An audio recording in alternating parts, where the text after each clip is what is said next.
Mic off ആക്കാണ്ട് വർത്താനം പറഞ്ഞത് കൊണ്ടാണ് കേൾക്കുന്നത്.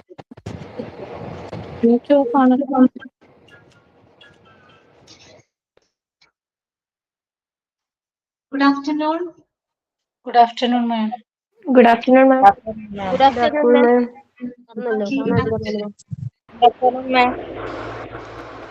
Good afternoon, ma'am. Good afternoon, ma'am. Okay. Okay. Good afternoon, ma'am. Good afternoon, ma'am. അടിപൊളിയായിരുന്നാ? Okay, Sreelekha, good afternoon. നിഷമിസ് ലീവാണ് കേട്ടോ, അതുകൊണ്ടാണ് ഞാൻ ക്ലാസ്സിൽ കയറിയത്. ഓക്കെ, നിഷമിസിന്റെ ക്ലാസ് ആയിരുന്നല്ലോ. അപ്പൊ ക്രിസ്മസ് ഒക്കെ എല്ലാവരും നന്നായിട്ട് സെലിബ്രേറ്റ് ചെയ്തു എന്ന് വിചാരിക്കുന്നു അല്ലെ? അടിച്ചു പിടിച്ചില്ല എല്ലാവരും? നല്ലതായിരുന്നില്ലേ? Okay okay Biju, good afternoon. അപ്പൊ നമ്മള് കുറച്ച് ദിവസത്തെ അവധിക്കൊക്കെ ശേഷം വീണ്ടും നമ്മുടെ ക്ലാസ്സുകളൊക്കെ റീസ്റ്റാർട്ട് ചെയ്തു അല്ലെ? ഓക്കെ, അപ്പൊ നമുക്ക് ഇന്നത്തെ ക്ലാസ് തുടങ്ങാലോ. എല്ലാവരും ഓക്കെ അല്ലേ? സെറ്റ് അല്ലേ? മാമിനെ കാണുന്നില്ല കേട്ടോ. എന്നെ കാണുന്നില്ലേ? ഇല്ല, കാണുന്നില്ല. എന്നെ കാണാൻ പറ്റുന്നില്ല? കാണാൻ പറ്റുന്നില്ല. പറ്റുന്നുണ്ട്. കാണാൻ പറ്റുന്നുണ്ട്. കാണുന്നില്ലേ? ഉണ്ട്, കാണാൻ പറ്റുന്നുണ്ട്. ഓക്കെ മാം, കാണുന്നുണ്ട്. Okay okay okay. നിങ്ങൾക്ക് സ്ക്രീൻ കാണുന്നുണ്ടോ? ഷെയർ ചെയ്ത് സ്ക്രീൻ കാണുന്നുണ്ടോ? സ്ക്രീൻ ഇല്ല, കാണുന്നില്ല കേട്ടോ. സ്ക്രീൻ കാണുന്നില്ല, മാമിനെ മാത്രമേ കാണുന്നുള്ളൂ. ഓക്കെ ഓക്കെ, ഇപ്പൊ ഷെയർ ചെയ്യാം കേട്ടോ. ഓക്കെ, ഇപ്പൊ ഓക്കെ ആണല്ലോ?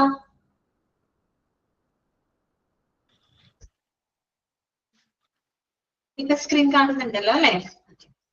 അപ്പൊ നമുക്ക് ഓക്കെ, അപ്പൊ ഞാൻ ഓൾ മ്യൂട്ട് ചെയ്യാണ് കേട്ടോ. നമുക്ക് ക്ലാസ് തുടങ്ങാം.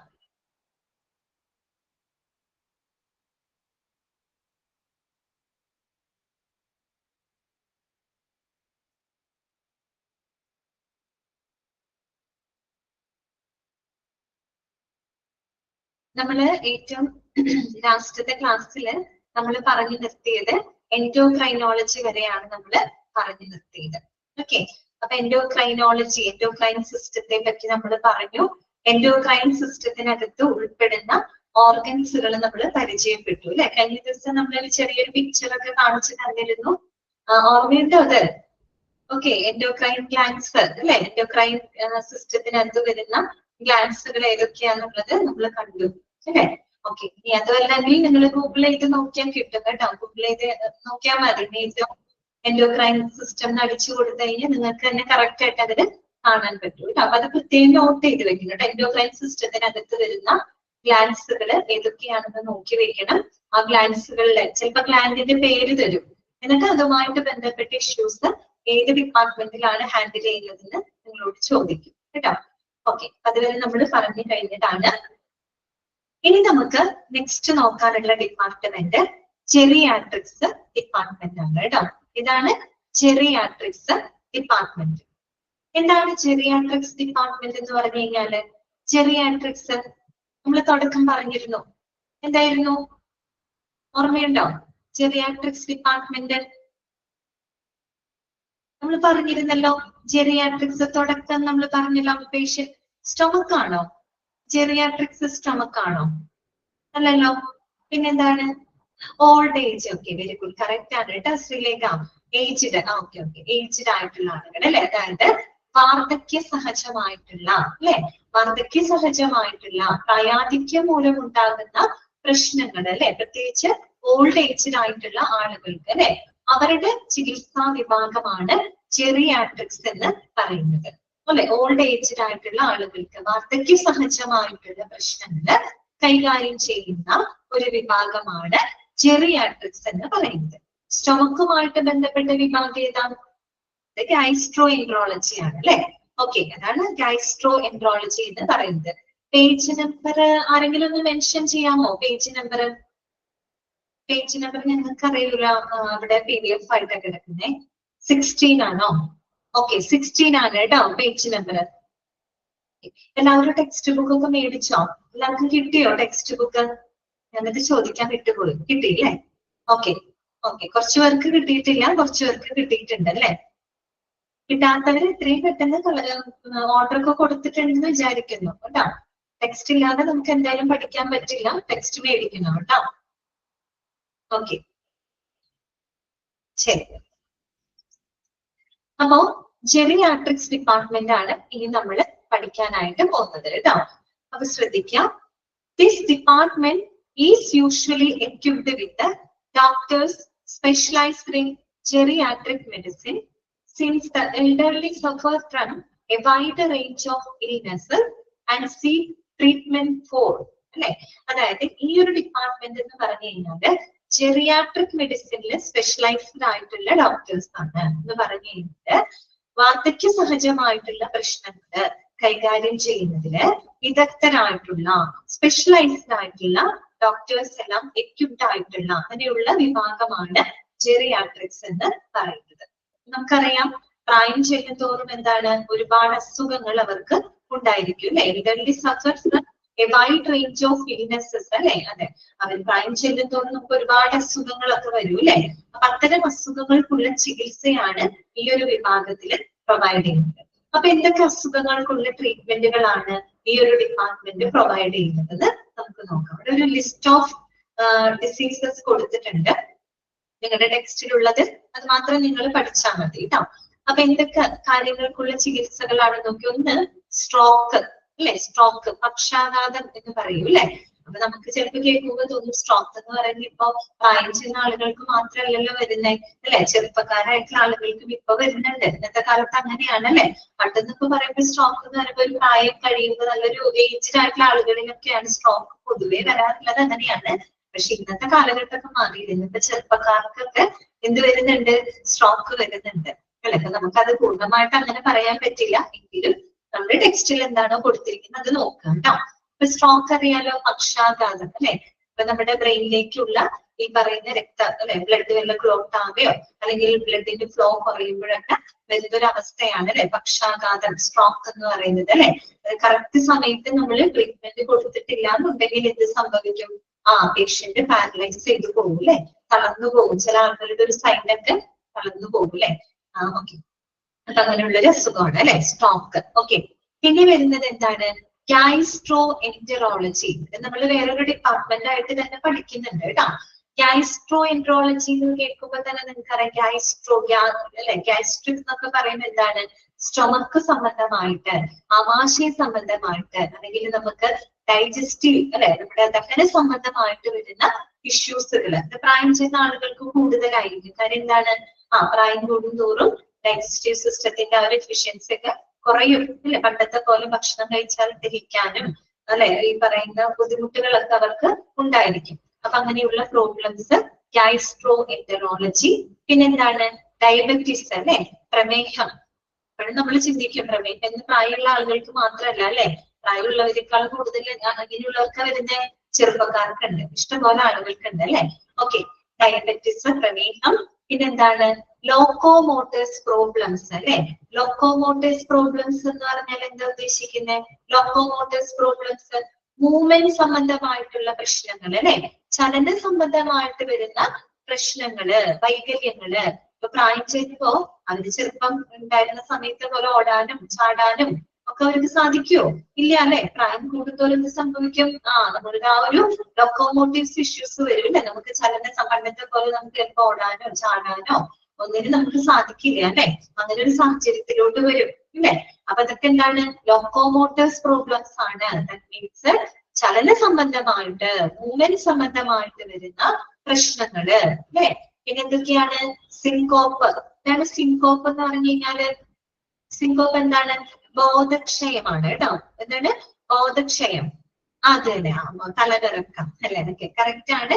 ഇതന്നെ ബോധക്ഷയം, ഒരു തളർച്ചയൊക്കെ അനുഭവപ്പെടുന്നത്. ഇതുപോലെ തന്നെ എന്താണ്? നമ്മുടെ ഈ തലച്ചോറിലേക്കുള്ള രക്തപ്രവാഹം ഒക്കെ കുറയുന്ന സമയത്ത് ചിലപ്പോ ഒരു പെട്ടെന്ന് നമുക്കൊരു ബോധക്ഷയം അല്ലെങ്കിൽ ഒരു തലകറക്കം പോലെയൊക്കെ അനുഭവപ്പെടുന്ന അവസ്ഥ അല്ലെ. അതിനെയാണ് സിൻകോപ്പ് എന്ന് പറയുന്നത് കേട്ടോ. പിന്നെ അടുത്തത് എന്താണ്? ബോൺ ഡിസീസ് ആണ് അല്ലെ. ബോൺ ഡിസീസ്, അസ്ഥി രോഗങ്ങൾ വരും അല്ലെങ്കിലും പ്രായം ചെല്ലും തോറും എന്ത് സംഭവിക്കും? ഇപ്പൊ ഒരു 30+ ആവുമ്പോ തന്നെ നമ്മുടെ എല്ലുകള് പല്ലുകൾ ഇതൊക്കെ ക്ഷയിക്കാൻ തുടങ്ങും. അതുകൊണ്ടാണ് നമ്മൾ കാൽസ്യം സപ്ലിമെന്റ്സ് ഒക്കെ കഴിക്കുന്നത്, അല്ലെ? അതെ. അപ്പൊ ഇങ്ങനെ എന്ത് സംഭവിക്കും? ഈ എല്ലുകൾ ക്ഷയിക്കാൻ തുടങ്ങും. അപ്പൊ അവിടെ എന്ത് വരും? ബോൺ ഡിസീസ് വരും, അല്ലെ? ബോൺ ഡിസീസ്, എല്ല് രോഗങ്ങള് അല്ലെങ്കിൽ അസ്ഥി ക്ഷയമൊക്കെ വരാനായിട്ട് തുടങ്ങും. ഇപ്പൊ പൊതുവെ എന്താണ് പ്രായം ചെന്ന ആളുകളിൽ കണ്ടുവരുന്ന അസുഖങ്ങളാണ്, അല്ലെ? അപ്പൊ ഇത്തരം അസുഖങ്ങൾക്കുള്ള ട്രീറ്റ്മെന്റുകളൊക്കെ ഏത് ഡിപ്പാർട്ട്മെന്റിൽ പ്രൊവൈഡ് ചെയ്യുന്നുണ്ട്? ജെറിയാട്രിക്സ് ഡിപ്പാർട്ട്മെന്റിനകത്ത് പ്രൊവൈഡ് ചെയ്യുന്നുണ്ട്. ഓക്കെ, ഇതൊക്കെ ഒന്ന് നോട്ട് ചെയ്ത് വെക്കാം കേട്ടോ. Stroke, gastroenterology, diabetes, locomotor problems, syncope and bone disease. ഇങ്ങനെ പ്രായം ചെന്ന ആളുകളിൽ വരുന്ന ഇത്തരം അസുഖങ്ങൾക്കുള്ള ചികിത്സകളെല്ലാം തന്നെ ഏത് ഡിപ്പാർട്ട്മെന്റിലാണ് കൈകാര്യം ചെയ്യുന്നത്? ജെറിയാട്രിക്സ് ഡിപ്പാർട്ട്മെന്റിനകത്താണ് കൈകാര്യം ചെയ്യുന്നത്. ഓക്കെ, ഇനി അടുത്തത് എന്താണ് പറയുന്നത്? This department also provides a range of community services such as home mobile therapy unit, palliative care, and this department is often connected with the other community centers. അപ്പോ നമ്മൾ ഈ പറയുന്ന ജെറിയാട്രിക്സ് എന്ന് പറയുന്ന ഈ ഒരു ഡിപ്പാർട്ട്മെന്റ് ധാരാളം കമ്മ്യൂണിറ്റി സേവനങ്ങൾ പ്രൊവൈഡ് ചെയ്യുന്നുണ്ട്. എന്ന് പറഞ്ഞാല് ഈ ഡിപ്പാർട്ട്മെന്റിന്റെ പ്രവർത്തനം ഹോസ്പിറ്റലിൽ മാത്രം ഒതുങ്ങി നിൽക്കുന്നതല്ല എന്ന്. അതായത് ഹോസ്പിറ്റലിന് പുറത്തോട്ട് ധാരാളം കമ്മ്യൂണിറ്റി സേവനങ്ങള്, പ്രത്യേകിച്ച് നമുക്കറിയാം നമ്മുടെ സൊസൈറ്റിയിൽ, നമ്മുടെ കമ്മ്യൂണിറ്റിയിലൊക്കെ പ്രായം ചെന്നിട്ടുള്ള, ഇപ്പൊ നമ്മുടെ ഈ പറയുന്ന പോലെ വീടുകളിലൊക്കെ ബെഡ് റിഡൻ ആയിട്ടുള്ള ആളുകളൊക്കെ ഉണ്ടാവും, അല്ലെ? കിടപ്പ് രോഗികൾ, വയസ്സായ ആളുകള്, തീരെ കിടപ്പായിട്ടുള്ള ആളുകളൊക്കെ ഉണ്ട്. അവരെ സംബന്ധിച്ച് അവർക്ക് ഹോസ്പിറ്റലിൽ പോകാനോ കൊണ്ടുപോകാനോ വരാനൊക്കെ ബുദ്ധിമുട്ടുള്ള, അല്ലെ? ബെഡ് റിഡൻ ആയിട്ടുള്ള പേഷ്യൻസ് ഒക്കെ ഉണ്ട്, വയസ്സായിട്ടുള്ള ആളുകളൊക്കെ. അപ്പൊ അങ്ങനെയുള്ളവർക്ക് വേണ്ടിയിട്ടുള്ള കമ്മ്യൂണിറ്റി സേവനങ്ങള് എന്ന് പറയുന്നതായിട്ട് എന്താണ്? Home mobile therapy unit, palliative care, അല്ലെ? നമ്മൾ ഈ ഹോം നഴ്സ് സർവീസ് ഒക്കെ കേട്ടിട്ടില്ലേ? വീടുകളിൽ ചെന്നിട്ട് അവർക്ക് വേണ്ട പരിചരണങ്ങൾ കൊടുക്കാം, അല്ലെ? ട്രീറ്റ്മെന്റുകൾ പ്രൊവൈഡ് ചെയ്യാം. പാലിയേറ്റീവ് ആയിട്ടുള്ള ക്യാൻസർ ഇതൊക്കെ വന്നിട്ടുള്ള ആളുകളാണെങ്കിൽ അവർക്കൊക്കെ വീടുകളിൽ ചെന്ന് പാലിയേറ്റീവ് കെയർ സർവീസുകളൊക്കെ, അതായത് സൗമ്യം പാലിയേറ്റീവ് സർവീസുകളൊക്കെ, അതൊക്കെ എന്താണ്? കമ്മ്യൂണിറ്റി സർവീസുകളാണ്, അല്ലെ? അതുപോലെ ഈ പറയുന്ന പോലെ തന്നെ മറ്റേ മെന്റൽ ഹെൽത്ത് കൗൺസിലിംഗ് കൊടുക്കുക, അല്ലെ? അതൊക്കെ കൊടുക്കുക വീടുകളിലൊക്കെ ചെന്നിട്ട്. അത്തരത്തിലുള്ള കമ്മ്യൂണിറ്റി സേവനങ്ങളൊക്കെ ഏത് ഡിപ്പാർട്ട്മെന്റ് പ്രൊവൈഡ് ചെയ്യുന്നുണ്ട്? ജെറിയാട്രിക് ഡിപ്പാർട്ട്മെന്റ് പ്രൊവൈഡ് ചെയ്യുന്നുണ്ട് കേട്ടോ. ഓക്കെ, അത് മാത്രമല്ല this department is often connected with the other community centers കേട്ടോ. മറ്റുള്ള കമ്മ്യൂണിറ്റി സെന്ററുകളുമായിട്ട് ഈ പറയുന്ന ഡിപ്പാർട്ട്മെന്റിന് കണക്റ്റഡ് ആണ്. കമ്മ്യൂണിറ്റി സെന്റർ എന്ന് പറയുമ്പോൾ ഇപ്പൊ നമ്മൾ CHSC ഒക്കെ ഇല്ലേ?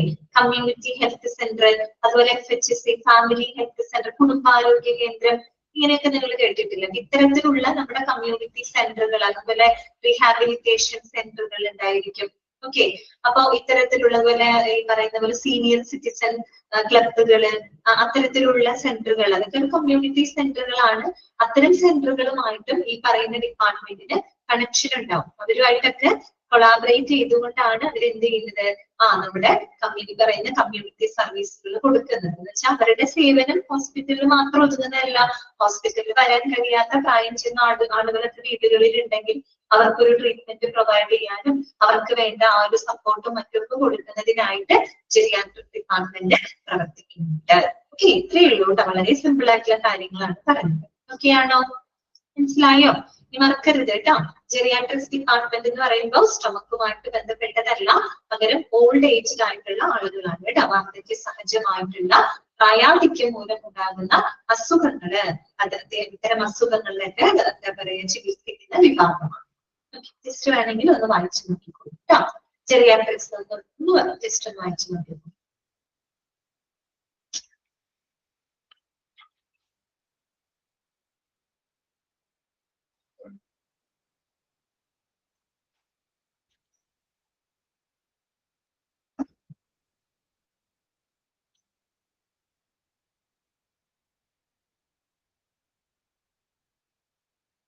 ടെക്സ്റ്റ് ഇല്ലാത്തവരൊന്ന് സ്ക്രീനിൽ നോക്കുക കേട്ടോ.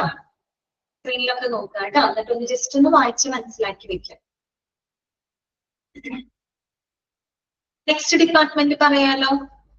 ഓക്കെ അല്ലേ? ഓക്കെ, അടുത്ത ഡിപ്പാർട്ട്മെന്റ് ആണ് ജനറൽ മെഡിസിൻ ഡിപ്പാർട്ട്മെന്റ് കേട്ടോ. ജനറൽ മെഡിസിൻ നമ്മൾ മിക്കപ്പോഴും ഹോസ്പിറ്റലിലൊക്കെ പോകുമ്പോൾ കാണുന്നതാണ് അല്ലെ. ജനറൽ മെഡിസിൻ എന്ന് പറഞ്ഞ എഴുതി കണ്ടിട്ടില്ലേ? ഓക്കെ, എന്താണ് ജനറൽ മെഡിസിൻ? ജനറൽ നമുക്കിപ്പോ സാധാരണ ഒരു ചുമ, പനി അല്ലെ, ജലദോഷം അങ്ങനെയൊക്കെ വരുമ്പോൾ നമ്മൾ എവിടേക്കാണ് പോകുന്നത്?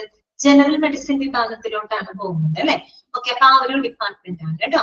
നോക്കാം, internal medicine or general medicine is the medical specialty that deals with the prevention, diagnosis and the treatment of adult diseases. Underline ചെയ്യാം കേട്ടോ. ആദ്യം തന്നെ നിങ്ങൾ നോട്ട് ചെയ്യേണ്ടത് ജനറൽ മെഡിസിന് പറയുന്ന മറ്റൊരു പേര് എന്താണ്? ആ പേര് ഇന്റേണൽ മെഡിസിൻ. നോട്ട് ചെയ്ത് വെക്കാം കേട്ടോ. ചിലപ്പോ ക്വസ്റ്റ്യൻ പേപ്പറിൽ ഇന്റേണൽ മെഡിസിൻ എന്നാണ്. അപ്പൊ ഏതെങ്കിലും മെഡിസിൻ ഞങ്ങൾ പഠിച്ചിട്ടില്ലല്ലോ എന്ന് വിചാരിക്കരുത് കേട്ടോ. ഇന്റേണൽ മെഡിസിൻ എന്ന് പറഞ്ഞാൽ എന്താണ്? ജനറൽ മെഡിസിന് പറയുന്ന മറ്റൊരു പേരാണ് കേട്ടോ, internal medicine. Okay, general medicine is also known as internal medicine. എന്താണ് ഇന്റേണൽ മെഡിസിൻ അഥവാ ജനറൽ മെഡിസിൻ എന്ന് പറഞ്ഞാല്? It is the medical speciality that deals with prevention, diagnosis and treatment of adult diseases അല്ലെ. അതെ, അതായത് പ്രായപൂർത്തിയായിട്ടുള്ള ആളുകൾ അല്ലെ. ഓക്കെ, അങ്ങനെയുള്ള ആളുകളുടെ ഈ പറയുന്ന രോഗപ്രതിരോധം, രോഗനിർണയം, ചികിത്സ ഇവയെല്ലാം തന്നെ കൈകാര്യം ചെയ്യുന്ന ഒരു വിഭാഗമാണ് ജനറൽ മെഡിസിൻ എന്ന് പറയുന്നത് അല്ലെ. അതായത് ഒരു നമ്മൾക്ക് ഈ പറഞ്ഞ പോലെ ഒരു 15 വയസ്സൊക്കെ കഴിഞ്ഞു കഴിഞ്ഞാൽ, ആ കുട്ടികളുടെ ഒരു ഇത് കഴിഞ്ഞു കഴിഞ്ഞാൽ അത് തൊട്ട് പ്രായം അല്ലെ, അഡൽട്ട് ആയിട്ടുള്ള പ്രായപൂർത്തിയായിട്ടുള്ള ആളുകളുടെ എല്ലാവിധ രോഗങ്ങളും, അതിന്റെ ചികിത്സകള്, രോഗനിർണയം, പ്രതിരോധം ഇതെല്ലാം കൈകാര്യം ചെയ്യുന്ന ഒരു വിഭാഗമാണ് ജനറൽ മെഡിസിൻ എന്ന് പറയുന്നത്. അടുത്ത നോക്കിയേ, A general practitioner GP is a physician. General practitioner എന്ന് പറയുന്നത് ഷോർട്ട് ആക്കി GP എന്ന് കൊടുക്കാണ് കേട്ടോ. നമ്മൾ പൊതുവെ ജനറൽ പ്രാക്ടീഷണർ നമ്മൾ പറയാം, നമ്മൾ പൊതുവെ എങ്ങനെ പറയാം? ഫിസിഷ്യൻ അല്ലെ. ഫിസിഷ്യൻ എന്നാണ് നമ്മൾ പൊതുവെ പറയാറുള്ളത്. അദ്ദേഹത്തിന് തന്നെ പറയുന്ന മറ്റൊരു പേരാണ് കേട്ടോ general practitioner. GP is a physician who is not specialized in one particular area of medicine. Underline ചെയ്യാം കേട്ടോ. ആരാണ് ഫിസിഷ്യൻ എന്ന് പറഞ്ഞു കഴിഞ്ഞാല്? ഫിസിഷ്യൻ എന്ന് പറയുന്നത് അദ്ദേഹത്തിന്റെ ജനറൽ പ്രാക്ടീഷണർ എന്ന് നമുക്ക് പറയാം. അദ്ദേഹം ഒരു ഡോക്ടർ ആണ്. പക്ഷെ എന്താണ്? Who is not specialised in one particular area of medicine. മെഡിസിന്റെ ഏതെങ്കിലും ഒരു പർട്ടിക്കുലർ ഏരിയയില് സ്പെഷ്യലൈസ്ഡ് അല്ലാത്ത വ്യക്തികളെയാണ് നമ്മൾ ഫിസിഷ്യൻ എന്ന് പറയുന്നത്. അപ്പൊ എന്താ മീൻ ചെയ്തതെന്ന് ഒന്നുകൂടെ വ്യക്തമാക്കാം. അതായത് നമ്മളിപ്പോ പറയില്ലേ കാർഡിയോളജിസ്റ്റ് എന്ന് പറയുമ്പോൾ എന്താണ്? ഹാർട്ടില് സ്പെഷ്യലൈസ്ഡ് ആയിട്ടുള്ള ഡോക്ടറിനെ നമ്മൾ കാർഡിയോളജിസ്റ്റ് എന്ന് പറയും അല്ലെ. അതുപോലെ ലങ്സിൽ സ്പെഷ്യലൈസ്ഡ് ആയിട്ടുള്ള ഡോക്ടേഴ്സിനെ നമ്മൾ എന്ത് പറയും? പൾമണോളജിസ്റ്റ് എന്ന് പറയും അല്ലെ. അതുപോലെ കിഡ്നിയിൽ സ്പെഷ്യലൈസ്ഡ് ആയിട്ടുള്ള ഡോക്ടേഴ്സിനെ നമ്മൾ നെഫ്രോളജിസ്റ്റ് എന്ന് പറയും. കഴിഞ്ഞ ദിവസം നമ്മൾ ഓട്ടോലാരിങ്കോളജിസ്റ്റ് പഠിച്ചത് ഓർമ്മയുണ്ടല്ലോ. എന്താണ്? ENT സ്പെഷ്യലിസ്റ്റിനെ നമ്മൾ എന്ത് പറയും? ഓട്ടോലാരിങ്കോളജിസ്റ്റ് എന്ന് പറയും അല്ലെ. അവരെന്നൊക്കെ പറഞ്ഞാൽ ഒരു മെഡിസിന്റെ ഏതെങ്കിലും ഒരു പർട്ടിക്കുലർ ഏരിയയിൽ സ്പെഷ്യലൈസ് ചെയ്തിട്ടുള്ള ആളുകൾ. ഹാർട്ട് ഒരു പർട്ടിക്കുലർ ഏരിയ, ഹാർട്ട് അല്ലെങ്കിൽ ലെൻസ്, കിഡ്നി അല്ലെങ്കിൽ ENT അല്ലെ. ഇങ്ങനെയൊക്കെ പറയുമ്പോൾ ഒരു മെഡിസിന്റെ തന്നെ ഏതെങ്കിലും ഒരു പർട്ടിക്കുലർ ഏരിയയിൽ സ്പെഷ്യലൈസ് ചെയ്തിട്ടുള്ള ആളുകളെയാണ് നമ്മൾ അങ്ങനെ പറയുന്നത്, കാർഡിയോളജിസ്റ്റ്, പൾമണോളജിസ്റ്റ്. പക്ഷേ ഫിസിഷ്യൻ എന്ന് പറയുമ്പോഴും അധികം സ്പെഷ്യലൈസ്ഡ് ആണ്. പക്ഷെ അദ്ദേഹം എന്താണ്? ഏതെങ്കിലും ഒരു പർട്ടിക്കുലർ ഏരിയയിലാണോ? അല്ല. ജനറൽ മെഡിസിൻ എന്ന് പറയുന്ന വിഭാഗം, ജനറൽ മെഡിസിൻ എന്ന് പറയുന്നത് എല്ലാം വരും, ഈ പറയുന്ന എല്ലാം അതിനകത്ത് ഉൾപ്പെടുന്നുണ്ട് അല്ലെ. അപ്പൊ ജനറൽ മെഡിസിൻ എന്ന് പറയുന്ന വിഭാഗത്തിന് സ്പെഷ്യലൈസ്ഡ് ആയിട്ടുള്ള ഡോക്ടറിനെയാണ് നമ്മൾ ഫിസിഷ്യൻ എന്ന് പറയുന്നത്. അതിനെയാണ് അവർ പ്രത്യേകം ഇങ്ങനെ എടുത്തു പറഞ്ഞേക്കുന്നത്. Who is not specialised in one particular area of medicine. അതായത് മെഡിസിന്റെ ഏതെങ്കിലും ഒരു പർട്ടിക്കുലർ ഏരിയ, ഒരു ഹാർട്ടെന്നോ കിഡ്നിന്നോ അല്ലെങ്കിൽ ലെൻസെന്നോ അങ്ങനെ ഒരു പർട്ടിക്കുലർ ഏരിയയിൽ സ്പെഷ്യലൈസ് ചെയ്തിട്ടുള്ള വ്യക്തിയല്ല. പക്ഷെ ഇവർ സ്പെഷ്യലൈസ്ഡ് ആണ്. എന്തിനാണ്? ജനറൽ മെഡിസിൻ എന്ന് പറയുന്ന വിഭാഗത്തില് സ്പെഷ്യലൈസ്ഡ് ആയിട്ടുള്ള ഡോക്ടേഴ്സ് ആണ്. അവരെ നമ്മൾ ഫിസിഷ്യൻ അഥവാ ജനറൽ പ്രാക്ടീഷണർ എന്നാണ് പറയുന്നത്. ക്ലിയർ ആയോ? പറഞ്ഞ കാര്യം മനസ്സിലായോ നിങ്ങൾക്ക്? സ്പെഷ്യലൈസ്ഡ് ആണ്, പക്ഷെ ജനറൽ മെഡിസിനിലാണ് സ്പെഷ്യലൈസേഷൻ കേട്ടോ. അതാണ് ശ്രദ്ധിക്കേണ്ടത്. ഹാർട്ടെന്നോ ലെൻസെന്നോ ഒരു പ്രത്യേക ഏരിയയിലല്ല അവർ ഫോക്കസ് ചെയ്യുന്നത് കേട്ടോ. ഇനി എന്തൊക്കെ സേവനങ്ങളാണ് ഈ ഒരു ഡിപ്പാർട്ട്മെന്റിൽ നിന്ന് പ്രൊവൈഡ് ചെയ്ത് നോക്കിയേ? Routine health care. Example physical examinations, immunisations and assess and treat many different conditions including illnesses and injuries കേട്ടോ. അതായത് സാധാരണയുള്ള റൂട്ടീൻ ആയിട്ടുള്ള ഹെൽത്ത് കെയർ സർവീസസ് അല്ലെ, പൊതുവെ നടക്കുന്ന ഹെൽത്ത് കെയർ സേവനങ്ങൾ ലൈക്ക് ശാരീരികമായിട്ട് നടത്തുന്ന പരിശോധനകൾ. ഇപ്പൊ നമ്മള് ബ്ലഡ് ടെസ്റ്റ് ചെയ്യുക, ഷുഗർ ടെസ്റ്റ് ചെയ്യുക, കൊളസ്ട്രോൾ ടെസ്റ്റ് ചെയ്യുക, പനി, ചുമ, അതൊക്കെ വരുമ്പോൾ നമ്മൾ പോകുന്നത് ജനറൽ മെഡിസിൻ വിഭാഗത്തിലോട്ടാണ് അല്ലെ.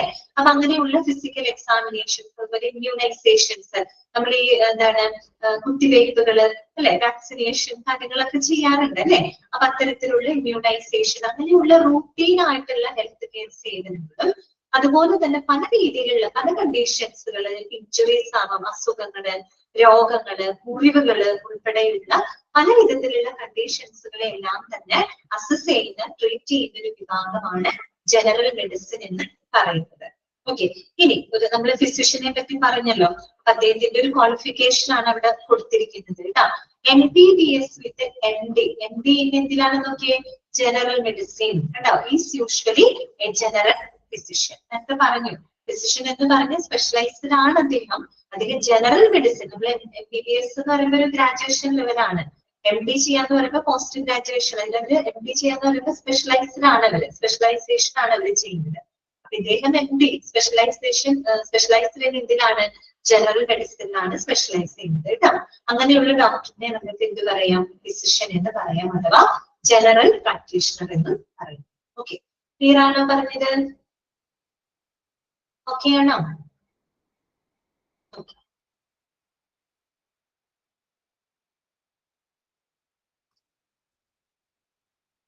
അപ്പൊ ഒന്ന് വായിച്ചോളൂ കേട്ടോ. ജനറൽ മെഡിസിൻ എന്ന് വായിക്കാം. വളരെ കുറച്ച് പോയിന്റുകളേ ഉള്ളൂ. അതിന് പറയുന്ന മറ്റൊരു പേര് ഇന്റേണൽ മെഡിസിൻ എന്നാണ്. പിന്നെ ഫിസിഷ്യനെ പറയുന്നത് ജനറൽ പ്രാക്ടീഷണർ എന്നാണ്. അദ്ദേഹം എന്താണ്? Is not specialised in one particular area of medicine. പിന്നെ എന്തൊക്കെ സേവനങ്ങളാണ് ആ ഒരു ഡിപ്പാർട്ട്മെന്റിൽ നിന്ന് പ്രൊവൈഡ് ചെയ്യുന്നത്, ഇതൊക്കെ ഒന്ന് നോട്ട് ചെയ്ത് വെക്കാം കേട്ടോ.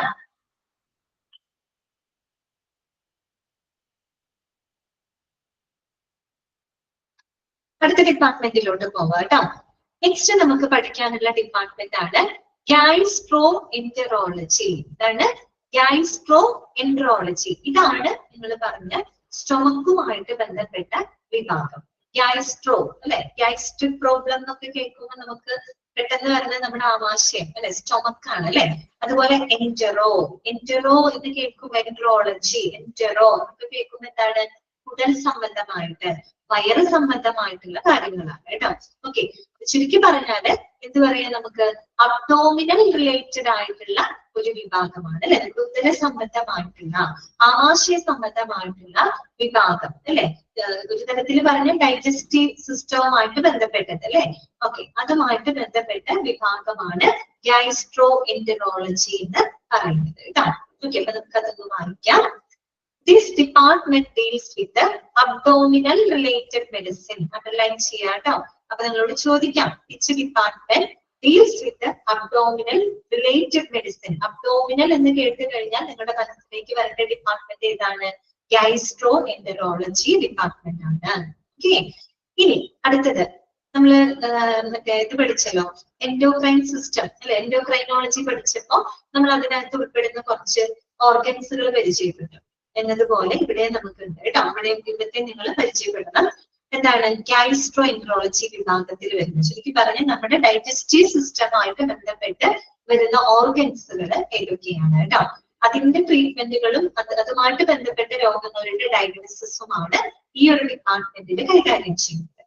The diagnosis and treatment of conditions that effect the oesophagus. ഇതൊക്കെ നോട്ട് ചെയ്ത് വെക്കേണ്ട ഭാഗങ്ങളാണ് കേട്ടോ. Esophagus, stomach, small intestine, large intestine, ബ്രാക്കറ്റിൽ colon, liver, liver കഴിഞ്ഞിട്ട് ഒരു ഫോമയുണ്ട് കേട്ടോ. Pancreas, goal bladder, colon and rectum അല്ലെ. ഈസോഫാഗസ് എന്ന് പറഞ്ഞാൽ എന്താണെന്നറിയോ? ഈസോഫാഗസ് അന്നനാളമാണ് കേട്ടോ. ഇതാണ് അന്നനാളം. ശരിക്കും നമ്മുടെ ഡൈജഷൻ എവിടുന്ന് തന്നെ സ്റ്റാർട്ട് ചെയ്യുന്നുണ്ട്? നമ്മുടെ മൗത്തിൽ വെച്ച് തന്നെ നമ്മുടെ ഡൈജഷൻ സ്റ്റാർട്ട് ചെയ്യുന്നുണ്ട്. നമ്മള് ഈ നമ്മുടെ വായിൽ വെച്ച് തന്നെ എന്ത് സ്റ്റാർട്ട് ചെയ്യുന്നുണ്ട്? ദഹനം സ്റ്റാർട്ട് ചെയ്യുന്നുണ്ട്. ഓക്കെ, അപ്പോ ഈ ഭക്ഷണം നമ്മൾ എന്തിലൂടെ പോകുന്നത്? നമ്മുടെ ഈസോഫാഗസിലൂടെയാണ് അല്ലെ, അന്നനാളത്തിലൂടെയാണ് കേട്ടോ.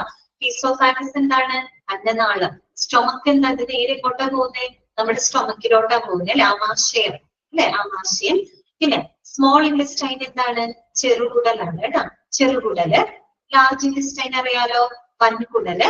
അതിനെയാണ് നമ്മൾ കോളൻ എന്നാണ് പറയാ കേട്ടോ, കോളൻ എന്നാണ് പറയാ. പിന്നെ ലിവർ, കരള്, ഓക്കെ. പിന്നെ പാൻക്രിയാസ്. അപ്പൊ നിങ്ങൾക്ക് കേൾക്കുമ്പോൾ തോന്നി ഇതേ പാൻക്രിയാസ് എവിടെ വരുന്നുണ്ട്? എൻഡോക്രൈൻ സിസ്റ്റത്തിനകത്തും വരുന്നുണ്ട്. ഇതും പാൻക്രിയാസ് എന്തിലും വരുന്നുണ്ട്?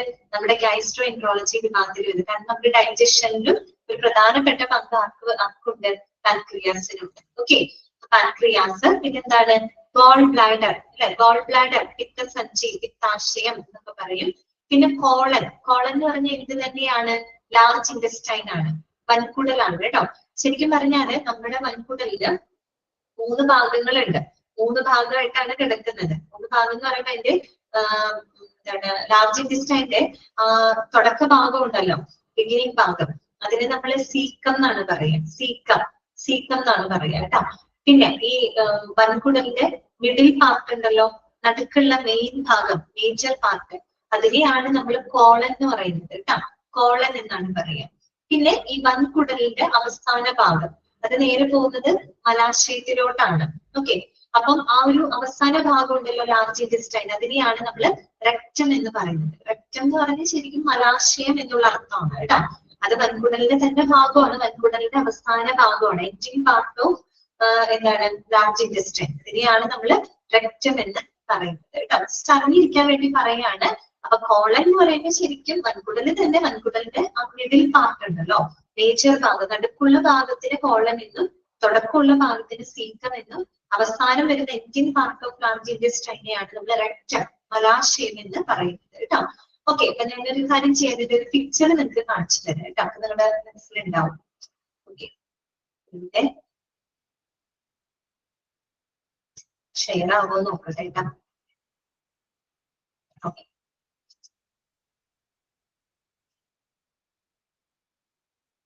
കാണുന്നുണ്ടോ? ഓക്കെ അല്ലേ? ഓക്കെ. അപ്പൊ നോക്കി, നമ്മൾ ഈ പറഞ്ഞ എല്ലാ ഭാഗങ്ങളും അതിനകത്തുണ്ട്. ഓക്കെ. ഇതാണ് നമ്മുടെ ഡൈജസ്റ്റീവ് സിസ്റ്റത്തിന്റെ ഭാഗമാണ് കേട്ടോ. ഈ പിക്ചർ ഒന്ന് നിങ്ങൾ മനസ്സിലേക്ക് എടുക്കുക. നമ്മൾ ഈ പറഞ്ഞ എല്ലാ ഭാഗങ്ങളും അതിനകത്തുണ്ട്. ഫസ്റ്റ് നമ്മൾ എന്താ പറഞ്ഞേ? ഈസോഫാഗസ്, അല്ലെ? ഇതാണ് ഈസോഫാഗസ് കണ്ടോ, അന്നനാളം. പൈപ്പ് പോലെയുള്ള ഭാഗം, നമ്മൾ ഭക്ഷണം വായിലേക്ക് ചെല്ലുന്നു, നേരെ നമ്മുടെ അന്നനാളത്തിലൂടെയാണ് എവിടേക്ക് എത്തുന്നത്? നമ്മുടെ സ്റ്റൊമക്കിലോട്ട് എത്തുന്നത്, അല്ലെ? ഓക്കെ. ഇപ്പൊ നോക്കൂ, ഈസോഫാഗസ്. പിന്നെ ഏതാണ് നമ്മൾ പറഞ്ഞത്? സ്റ്റൊമക്ക്, അല്ലെ?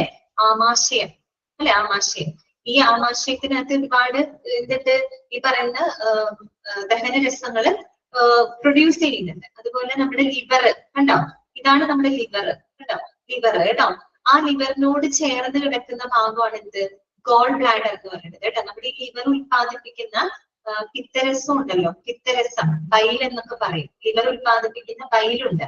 ആ പിത്തരസം സ്റ്റോർ ചെയ്ത് വെക്കുന്നത് ഈ ഗോൾ ബ്ലാഡറിനകത്താണ്, പിത്തസഞ്ചിക്കകത്താണ്. ഓക്കെ. ചിലപ്പോഴൊക്കെ നമ്മൾ എന്താ പറയാ, വൊമിറ്റ് ഒക്കെ ചെയ്യുന്ന സമയത്ത് ഒരു മഞ്ഞ കളറിലൊക്കെ വരില്ലേ, ഭയങ്കരമായിട്ടൊക്കെ വൊമിറ്റ് ചെയ്യുമ്പോൾ ഒരു പിത്തരസമാണ് വരുന്നത്, അല്ലെ? നമ്മുടെ ലിവർ ഉത്പാദിപ്പിക്കുന്ന സംഭവമാണ് കേട്ടോ.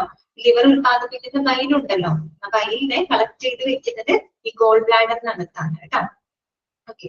പിന്നെ നമുക്ക് അറിയാവുന്നതാണ് സ്റ്റൊമക്ക്. ഓക്കെ. പിന്നെ സ്റ്റൊമക്കിനോട് താഴെയായിട്ട് കാണപ്പെടുന്ന ഭാഗമാണ് പാൻക്രിയാസ്. പാൻക്രിയാസ് എവിടെ നമ്മൾ പഠിച്ചു? എൻഡോക്രൈൻ സിസ്റ്റത്തിനകത്തും പഠിച്ചിട്ടുണ്ട്. ഓക്കെ. പിന്നെ വരുന്നത് സ്മോൾ ഇൻഡസ്റ്റൈൻ. സ്മോൾ ഇൻഡസ്റ്റൈൻ്റെ ഉള്ളിലുള്ള ചെറുകുടല്, അല്ലെ? ഇതാണ് സ്മോൾ ഇൻഡസ്റ്റൈൻ. ഈ സ്മോൾ ഇൻഡസ്റ്റൈൻ്റെ ചുറ്റിപ്പറ്റി കാണുന്ന ഈ ഒരു ഭാഗമാണ് എന്ത്? ലാർജ് ഇൻഡസ്റ്റൈൻ കേട്ടോ. ഇത് ഈ ലാർജ് ഇൻഡസ്റ്റൈൻ ഇങ്ങനെയല്ലേ കിടക്കുന്നത്? ഇതാണ് ഞാൻ പറഞ്ഞത്. ഈ ലാർജ് ഇൻഡസ്റ്റൈൻ്റെ ബിഗിനിങ് പാർട്ട് ഉണ്ടല്ലോ, അതായത് ഈ ഒരു പാർട്ട്, ഇതിന് നമ്മൾ പൊതുവെ സീക്കം എന്നാണ് പറയുക. സീക്കം. ഓക്കെ. ദെൻ നമ്മുടെ ഈ മിഡിൽ പാർട്ട് ഉണ്ടല്ലോ, ഇതാണ് മേജർ പാർട്ട് എന്ന് പറയുന്ന ഭാഗം. ഇതിനെയാണ് നമ്മൾ കോളൻ എന്നാണ് പറയുക. കോളൻ. ഇതാണ് നിങ്ങളുടെ ടെക്സ്റ്റിൽ കൊടുത്തിരിക്കുന്നത്, കോളൻ. ഇതിന്റെ ഈ എൻഡിങ് പാർട്ട് ഉണ്ടല്ലോ കണ്ടോ, എൻഡിങ് പാർട്ട് അവസാനിക്കുന്നത് നേരെ മലാശയത്തിലോട്ടാണ് പോകുന്നത്. ഈ ഒരു ഭാഗമാണ് എന്ത്? റെക്റ്റം. ഓക്കെ. റെക്റ്റം എന്ന് പറയുന്നത് കേട്ടോ. കിട്ടിയോ നിങ്ങൾക്ക്? ഭാഗങ്ങളൊക്കെ ഒന്ന് ഓർത്താൽ മതി, പിക്ചർ ഒന്ന് മനസ്സിലേക്ക് എടുത്താൽ മതി. എന്തൊക്കെയാണ്? ഈസോഫാഗസ് ഉണ്ട്, പിന്നെ അത് നേരെ പോകുന്നത് സ്റ്റൊമക്കിലോട്ടാണ്. സ്റ്റൊമക്കിന് ചുറ്റിപ്പറ്റി നമ്മുടെ ലിവർ ഉണ്ട്. ലിവർ ഉത്പാദിപ്പിക്കുന്ന ബൈല് കളക്ട് ചെയ്ത് വെക്കുന്ന ഗോൾ ബ്ലാഡർ ഉണ്ട്, അല്ലെ? പിന്നെ സ്മോൾ ഇൻഡസ്റ്റൈൻ ഉണ്ട്, അതിന് ചുറ്റുമായിട്ട് ലാർജ് ഇൻഡസ്റ്റൈൻ ഉണ്ട്. അതിന്റെ ഭാഗങ്ങളാണ് കോളനും അതുപോലെ തന്നെ റെക്റ്റം, പിന്നെ പാൻക്രിയാസും. ഓക്കെ. നമ്മുടെ സ്റ്റൊമക്കിനോട് ചേർന്ന് കാണപ്പെടുന്ന ഒരാളാണ് കേട്ടോ പാൻക്രിയാസ്. ഇതിലൊക്കെ ഡൈജഷനില് എന്തുണ്ട്? പങ്ക് വഹിക്കുന്നുണ്ട് കേട്ടോ. ഓക്കെ. ക്ലിയർ ആണല്ലോ? ഇത്രയുമാണ് ആ ഒരു പിക്ചർ എടുക്കുക കേട്ടോ. അപ്പൊ നിങ്ങളുടെ മനസ്സിലേക്ക് വരണം, നമ്മളോട് ചിലപ്പോൾ ചോദിക്കും ഇതിൽ ഏതെങ്കിലും ഒരു ഭാഗം തന്നിട്ട് ഇതുമായിട്ട് ബന്ധപ്പെട്ട ഇഷ്യൂസ് എവിടെയാണെങ്കിൽ ഈസോഫാഗസ് തന്നിട്ട് നിങ്ങളോട് ചോദിക്കുകയാണ് ഈ ഈസോഫാഗസുമായിട്ട് കണക്റ്റഡ് ആയിട്ട് ഇഷ്യൂസ് ഏത് വിഭാഗമാണ് ഹാൻഡിൽ ചെയ്തതെന്ന് വെച്ചാൽ നിങ്ങൾക്ക് കിട്ടണം. അത് ഗാസ്ട്രോ എൻട്രോളജി ആണ് കേട്ടോ. അല്ലെങ്കിൽ ചിലപ്പോൾ സ്മോൾ ഇൻഡസ്റ്റൈനോ ലാർജ് ഇൻഡസ്റ്റൈനോ കോളനോ റെക്ടനോ അല്ലെങ്കിൽ ഗോൾ ബ്ലാഡറിനോ അങ്ങനെയൊക്കെ തരുമ്പോൾ നിങ്ങൾക്ക് മനസ്സിലാവണം ഏത് ഡിപ്പാർട്ട്മെന്റിലാണ് ഹാൻഡിൽ ചെയ്യുന്നത്, ഏത് വിഭാഗവുമായിട്ട് ബന്ധപ്പെട്ടതാണ് കേട്ടോ. ഇനി അടുത്തത് നോക്കിയേ, ഇറ്റ് ആൾസോ ഇൻവോൾവ്സ് എൻഡോസ്കോപ്പി. അപ്പൊ ഈ ഒരു ഡിപ്പാർട്ട്മെന്റിലാണ് എൻഡോസ്കോപ്പി പോലെയുള്ള പ്രൊസീജിയർ. എൻഡോസ്കോപ്പി ഒക്കെ നമ്മൾ കേട്ടിട്ടില്ല. പൊതുവെ നമുക്ക് വയറ് സംബന്ധമായിട്ടൊക്കെ ഇഷ്യൂസ് വരുമ്പോ ഡോക്ടേഴ്സ് സജസ്റ്റ് ചെയ്യുന്ന ഒന്നാണ് അല്ലെ എൻഡോസ്കോപ്പി എന്ന് പറയുന്നത്. എൻഡോസ്കോപ്പി ശരിക്കും എന്താണ്, ചെറിയൊരു സ്മോൾ ട്യൂബ് പോലെ ഒരു ട്യൂബാണ്. സ്മോൾ ട്യൂബ്, അതിന്റെ അടുത്തത്തെ ഒരു ക്യാമറ ഉണ്ടായിരിക്കും, ലൈറ്റ് ഉണ്ടായിരിക്കും. ഇതൊന്നെങ്കിൽ നമ്മുടെ വായിലൂടെ ഇറക്കും, അല്ലെങ്കിൽ നമ്മുടെ ഈ പറയുന്ന പോലെ റെക്ടം അല്ലെ, അതെ രക്തത്തിലൂടെ കയറ്റി വിടുകയാണ് ചെയ്യുന്നത്. അങ്ങനെ നമുക്ക് അബ്ഡോമിനൽ റിലേറ്റഡ് ആയിട്ട് എന്തെങ്കിലും ഇഷ്യൂസ് ഒക്കെ ഉണ്ടെങ്കിൽ അത് കണ്ടുപിടിക്കാനുള്ള ഒരു പ്രൊസീജിയർ ആണ് അല്ലെ എൻഡോസ്കോപ്പി. അകത്ത് പോയി പരിശോധന നടത്തി അതിന്റെ ഇമേജ് ഒക്കെ ഡോക്ടർക്ക് സ്ക്രീനിൽ കാണാൻ പറ്റും എൻഡോസ്കോപ്പി. അപ്പൊ ഇങ്ങനെയുള്ള എൻഡോസ്കോപ്പി പ്രൊസീജിയർ അതന്നെയാണ് കോളനോസ്കോപ്പി എന്നൊക്കെ നമ്മൾ പറയാം. എൻഡോസ്കോപ്പിയുടെ തന്നെ ഒരു വിഭാഗമാണ് കോളനോസ്കോപ്പി. കോളൻ നമ്മളിപ്പോ പഠിച്ചില്ലേ, ലാർജ് ഇൻഡസ്റ്റൈനോ കോളനോസ്കോപ്പി എന്നൊക്കെ പറയാം. എൻഡോസ്കോപ്പി ഇതൊക്കെ ഏത് ഡിപ്പാർട്ട്മെന്റിലാണ് ഹാൻഡിൽ ചെയ്യുന്നത്? ഗാസ്ട്രോ എൻട്രോളജി വിഭാഗത്തിലാണ് ഹാൻഡിൽ ചെയ്യുന്നത് കേട്ടോ. പിന്നെന്താണ് പറയുന്നത്, special nurses are often posted in this department and they are capable of performing a wide range of bowel investigation കേട്ടോ. അപ്പോ ഈ ഒരു ഡിപ്പാർട്ട്മെന്റിലെ സ്പെഷ്യൽ നഴ്സസിനെയാണ് നമ്മൾ അവിടെ പോസ്റ്റ് ചെയ്യുന്നത്. സ്പെഷ്യൽ നഴ്സസ് എന്ന് പറയാൻ കാരണം because they are capable of performing a wide range of bowel investigation. Bowel investigation എന്ന് പറയുമ്പോൾ ഈ ഡൈജഷൻ സംബന്ധമായിട്ട് അല്ലെങ്കിൽ കുടൽ സംബന്ധമായിട്ടുള്ള പ്രശ്നങ്ങളൊക്കെ കൈകാര്യം ചെയ്യാനായിട്ട് അതില് പ്രത്യേകം ട്രെയിൻഡ് ആയിട്ടുള്ള നഴ്സസ് വേണം. സാധാരണ നഴ്സസിനല്ല അതോടെ പോസ്റ്റ് ചെയ്യുന്നത്. ഇത്തരം ബവൽ ഇൻവെസ്റ്റിഗേഷൻസ് ഒക്കെ കുടൽ സംബന്ധമായിട്ടുള്ള കാര്യങ്ങളും മറ്റുമൊക്കെ ഹാൻഡിൽ ചെയ്യാനായിട്ട് എക്സ്പീരിയൻസ്ഡ് ആയിട്ടുള്ള അല്ലെങ്കിൽ അതിൽ കേപ്പബിൾ ആയിട്ടുള്ള സ്പെഷ്യൽ നഴ്സസിനെയാണ് നമ്മൾ ഈ ഒരു ഡിപ്പാർട്ട്മെന്റിൽ പോസ്റ്റ് ചെയ്യുന്നത്. ഓക്കെ, ക്ലിയർ ആയോ? ആ ഒരു വിഭാഗമാണ് ഗാസ്ട്രോ എൻട്രോളജി. നിങ്ങൾ പഠിക്കുക കേട്ടോ. ഗാസ്ട്രോ എൻട്രോളജിയിൽ വരുന്ന ഓർഗൻസ് ഏതൊക്കെയാണെന്നും സ്പെഷ്യൽ നഴ്സസിനെയാണ് അവിടെ പോസ്റ്റ് ചെയ്യുന്നതെന്നുള്ളതും മനസ്സിലാക്കി വെക്കാം. ക്ലിയർ? ഒന്ന് വായിച്ചു നോക്കിക്കോളൂ.